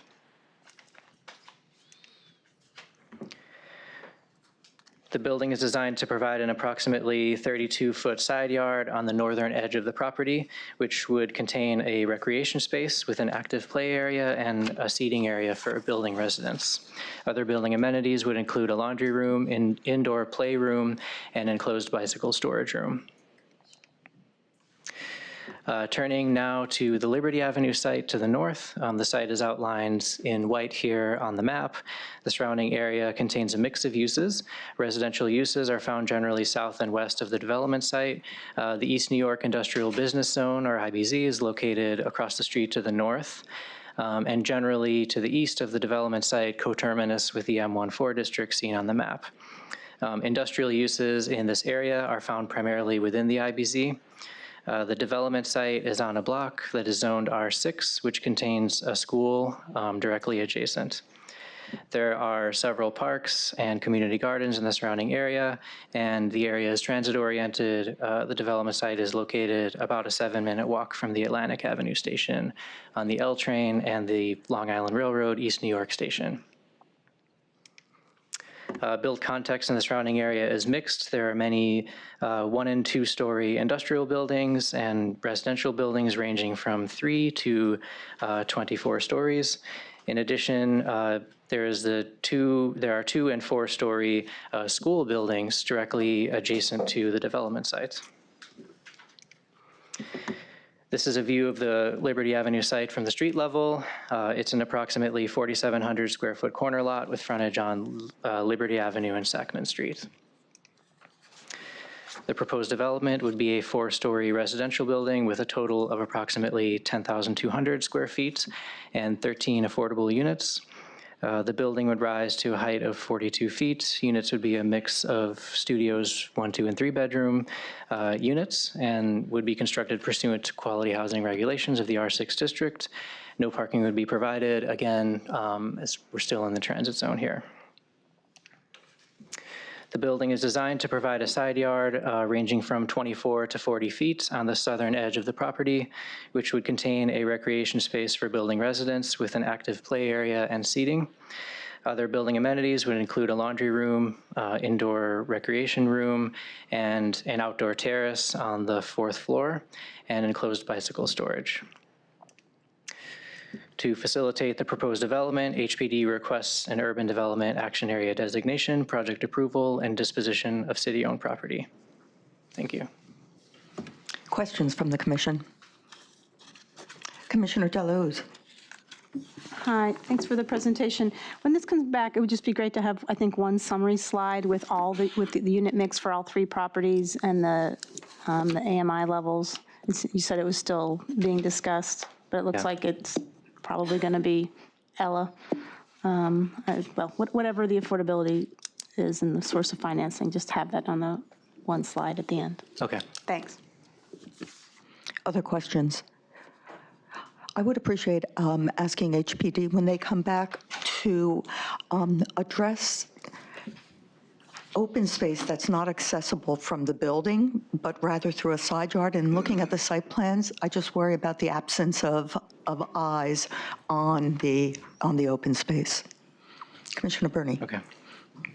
Yeah, just also on the street treatment of the bioswales and the trees, and this is the issue I think Commissioner Rampershaw was probably going to raise too.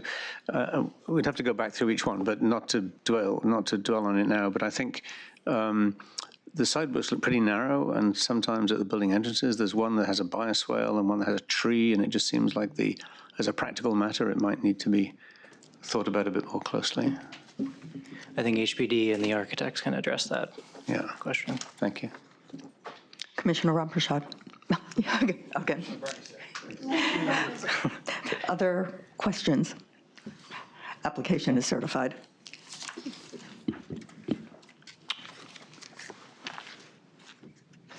Okay, the 12th item on the agenda, page 318, is a pre-hearing review of an amendment of an urban renewal plan, UDAAP designation, and disposition of city-owned property in the Bronx Community District 1.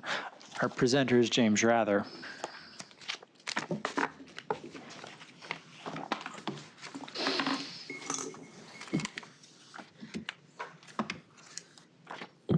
Okay, good afternoon. So this project is 784 Courtlandt Avenue. It's located in the Melrose neighborhood of Bronx Community District 1 and within the Melrose Commons urban renewal area. This project was previously before you in February for certification and has returned for a pre-hearing review. HPD is the applicant and Infinite Horizons is the project sponsor. The proposed project would include a 7-story mixed-use building, along with 20 affordable units and approximately 6,600 square feet of commercial and community facility space on the lower floors. The actions would facilitate this project by removing the 45-foot height cap for the site as currently set forth within the Melrose Commons urban renewal plan, allowing the building to be built up to the height permitted by its zoning envelope. So here we have a view of the Melrose neighborhood. The project site is highlighted in yellow. As you can see here, it's located in the southwest corner of the Urban Renewal Area, or URA. To the north of the site lies the western portion of the URA, largely consisting of multifamily development interspersed with neighborhood retail. East 161st Street, a wide street and major east-west connector, is located less than a 10-minute walk to the north. Also to the north and west lies the Metro North Harlem line and its Melrose Station, which are within walking distance of the site. And to the west lies the campus of NYCHA's Jackson Houses, with the towers of Morrisania Air Rights and Concourse Village located just beyond. Just to the south lies PS 29, the Melrose School, with the multifamily residential blocks that make up much of the Melrose neighborhood located just beyond. Farther to the south is the Hub Commercial District and access to transit via the 3rd Avenue East 149th Street 25 station.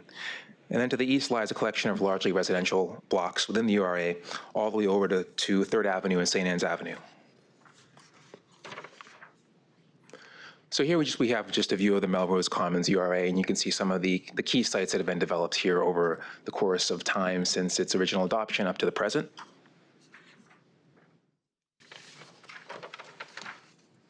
Here's a view of the site in its existing conditions now. So on this picture here, so Courtlandt Avenue would be on sort of your left-hand side of the frame, and then East 157th is sort of in the foreground.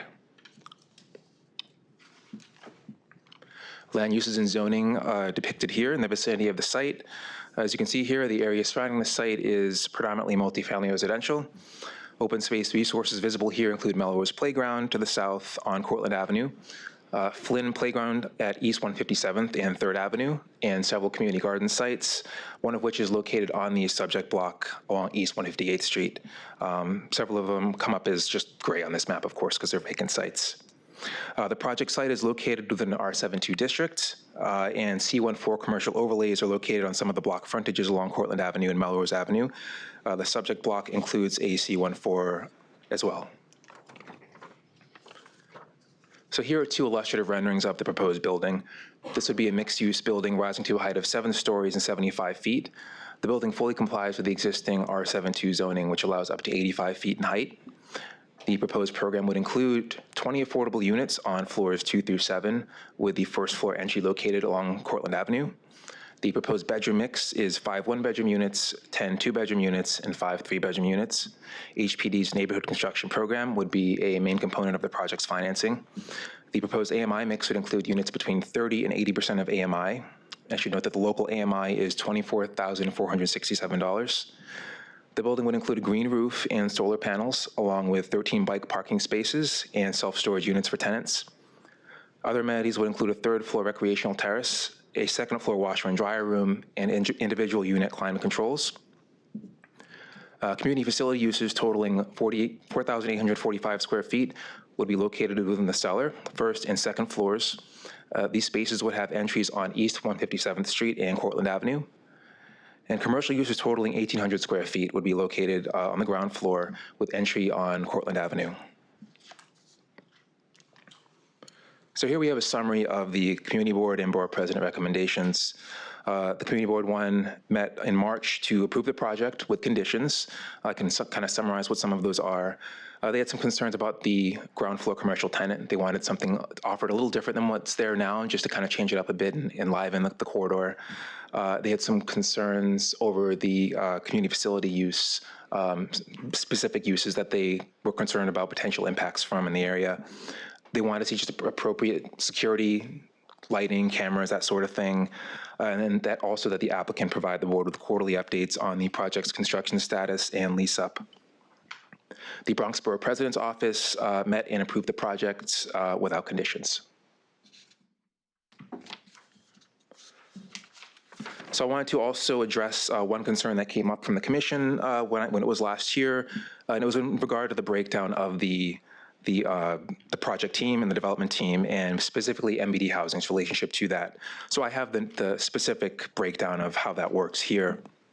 So Infinite Horizons, LLC, they were the recipient of the MWBE RFP. So they have a 52% stake in this. FGPH Corporation, the construction contractor, has a 24% stake. And then MBD Housing also has a 24% stake. And they were brought on just for their experience in doing these sorts of deals. And one of the partners of Infinite Horizons is from MBD originally, so they have a relationship. So I'm happy to take any questions. Thank you. Questions? Then we'll see this at the public hearing on Wednesday. Thank you.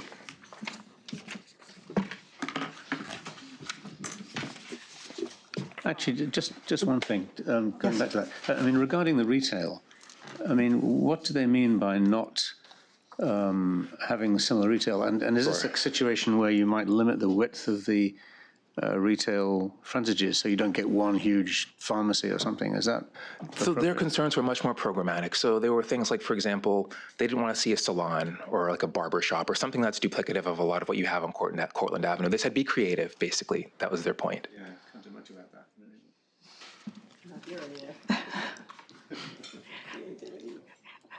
Other questions? Thank you. Okay, the 13th item on our agenda, page 337, is a pre-hearing review of a zoning map amendment in Queens Community District 1. Our presenter is Blake Monteith.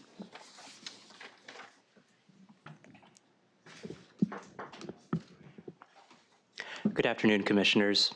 This is a private application to facilitate the legalization of an existing commercial building in Astoria, Community District 1, Queens. The owner of a development site at 3801 23rd Avenue is applying to map a new commercial overlay over existing R5B and R5D districts. This rezoning would allow the applicant to pursue physical culture establishment special permits from the Board of Standards and Appeals to legalize a yoga studio and a CrossFit gym in the building. The rezoning area is located at the intersection of Steinway Street and 23rd Avenue in Astoria, northeast of the Grand Central Parkway, southwest of Ditmars Boulevard, and about a 10-minute walk to the Ditmars Boulevard N&W subway station. 23rd Avenue and Steinway Street are wide streets as defined by the zoning resolution. Steinway Street is an established commercial corridor with predominantly mixed residential and commercial buildings to the south and mostly residential buildings to the north. The applicant's proposed rezoning area includes the full 23rd Avenue block front of block 805 between 38th Street and Steinway Street. The city applied new commercial overlays to Steinway Street through the 2010 Astoria rezoning. However, the Department of City Planning overlooked a number of sites through this rezoning. This rezoning did include a large geographic area with 238 blocks, and many of these sites that were overlooked were built before the enactment of the 1961 zoning resolution, and the applicant site is included within this list of sites. The applicant's building is a 4-story loft commercial building built in 1911. This was formerly used as the Astoria Silk Works factory, and the applicant purchased the building in 1980. The building currently houses at least 20 commercial tenants, including a CrossFit gym on the first floor and a yoga studio on the second floor that, as I mentioned earlier, require physical culture establishment special permits for legal occupancy. The Department of Buildings has issued multiple violations since 1992 for non-compliant uses. The applicant has been unable to resolve these violations and update their certificate of occupancy with the current uses without their proposed commercial overlay and the special permits that I mentioned earlier. New accessory parking would not be required because the applicant is not proposing an expansion of the building. The rezoning area includes a 3-story commercial and residential building at the intersection of Steinway Street and 23rd Avenue, shown here in the image on the left, and a 1- and 2-story building with an auto body and repair shop and office space with frontages on both Steinway Street and 23rd Avenue, also shown in the image on the left. On the right shows a building, a 3-story multifamily residential building that is also included in the rezoning area. The applicant seeks a C23 commercial overlay over the 23rd Avenue block front of block 805. A C23 overlay allows for 1 floor area ratio in R5B districts and 2 floor area ratio in R5D districts. The proposed commercial overlay is consistent with established land use patterns in the surrounding area, and C23 overlays are mapped along Ditmars Boulevard to the northeast. Queens Community Board 1 held a public hearing on March 19th and unanimously recommended approval of this application on the condition that the commercial overlay, the depth of the commercial overlay be reduced from 150 feet to 100 feet in order to discourage commercial encroachment into the residential mid-block. The Queensborough president held a public hearing on April 11th and then on April 16th recommended approval and similarly requested that the commercial overlay be reduced in order to prevent commercial encroachment into the residential mid-block. Thank you. Questions? Vice Chair Knuckles. How long have the yoga studio and the cross fitness been in existence here? I'm not aware of that timeline, but I can ask the applicant to answer that at the public hearing. Thank you. Commissioner Ramprashad. Yes, with regards to both the community board and the borough president's recommendation to reduce the commercial from 150 to 100, what has the applicant stated about that since the borough president's recommendation? Sure. The applicant has stated at these hearings that they're open to a modification by the commission, and the Department of City Planning is also open to that modification. Commissioner Levin. So how would that modification work? Wouldn't it cut through the building? So I can talk about that in more detail after the hearing, but we would seek a strategy that removes that specific the specific residential property from the rezoning area while allowing the applicant to have full coverage over their site. And I can follow up with more details. Okay. Basically, the map, to have a straight line across, it includes 2 homes, and so basically we would peel it back from those 2 homes. We think it's a reasonable recommendation that the community board made. Oh, so and with that cutback, then the Silk building, the one we're talking about would still be entirely within the overlay? Yes. Okay, thank you. And at the post-hearing review session, we'll come with more detailed information about that. Other questions? Okay, we'll see you on Wednesday at the public hearing. Thank you. The 14th item on our agenda, page 354, is a pre-hearing review of a zoning map and zoning text amendments in Queens Community District 7. Our presenter is Scott Solomon. There we go. Good afternoon, Commissioners. Kissena LLC is seeking a zoning map amendment to change the zoning on portions of 2 blocks from an existing R32 district to an R7A, an R32 district R7A with a C23 overlay, and an R32 C22 to an R7A with a C23 district. The applicant is also seeking a zoning text amendment to designate an MIH area to facilitate an 8-story mixed-use building in the Flushing neighborhood of Queens. The zoning in the area is primarily low-density R32 and R3A with C22 commercial overlays along Kissena Boulevard. To the north of the project area are R6, R7-1, and R7B zoning districts. The existing land use in the area is a dense mix of commercial uses, single and multifamily residential uses, and community facility uses. The residential uses are predominantly 2-story detached homes. 5 to 12-story multifamily buildings line wider streets along the area, going towards downtown Flushing. As you see in the map, the multifamily buildings are shown in darker yellow, as downtown Flushing is located further north. The project site is located on the lower left photo and is currently a supermarket. Commercial uses, including automobile repair and sales and several restaurants, bakeries, pharmacy, and office uses are concentrated adjacent and within the project sites as shown above. The proposed development would consist of an 8-story mixed-use building containing residential, commercial, and community facility uses. The development will provide approximately 59,000 square feet of retail on the ground floor, approximately 15,000 square feet of community facility use located on the 2nd floor, and approximately 257,000 square feet residential space on floors 2 through 8. The proposed cellar and subcellar will house 333 accessory parking spaces. This section diagrams the uses and layout of the building. You'll see a portion of the residential also located on the second floor, along with the predominant community facility.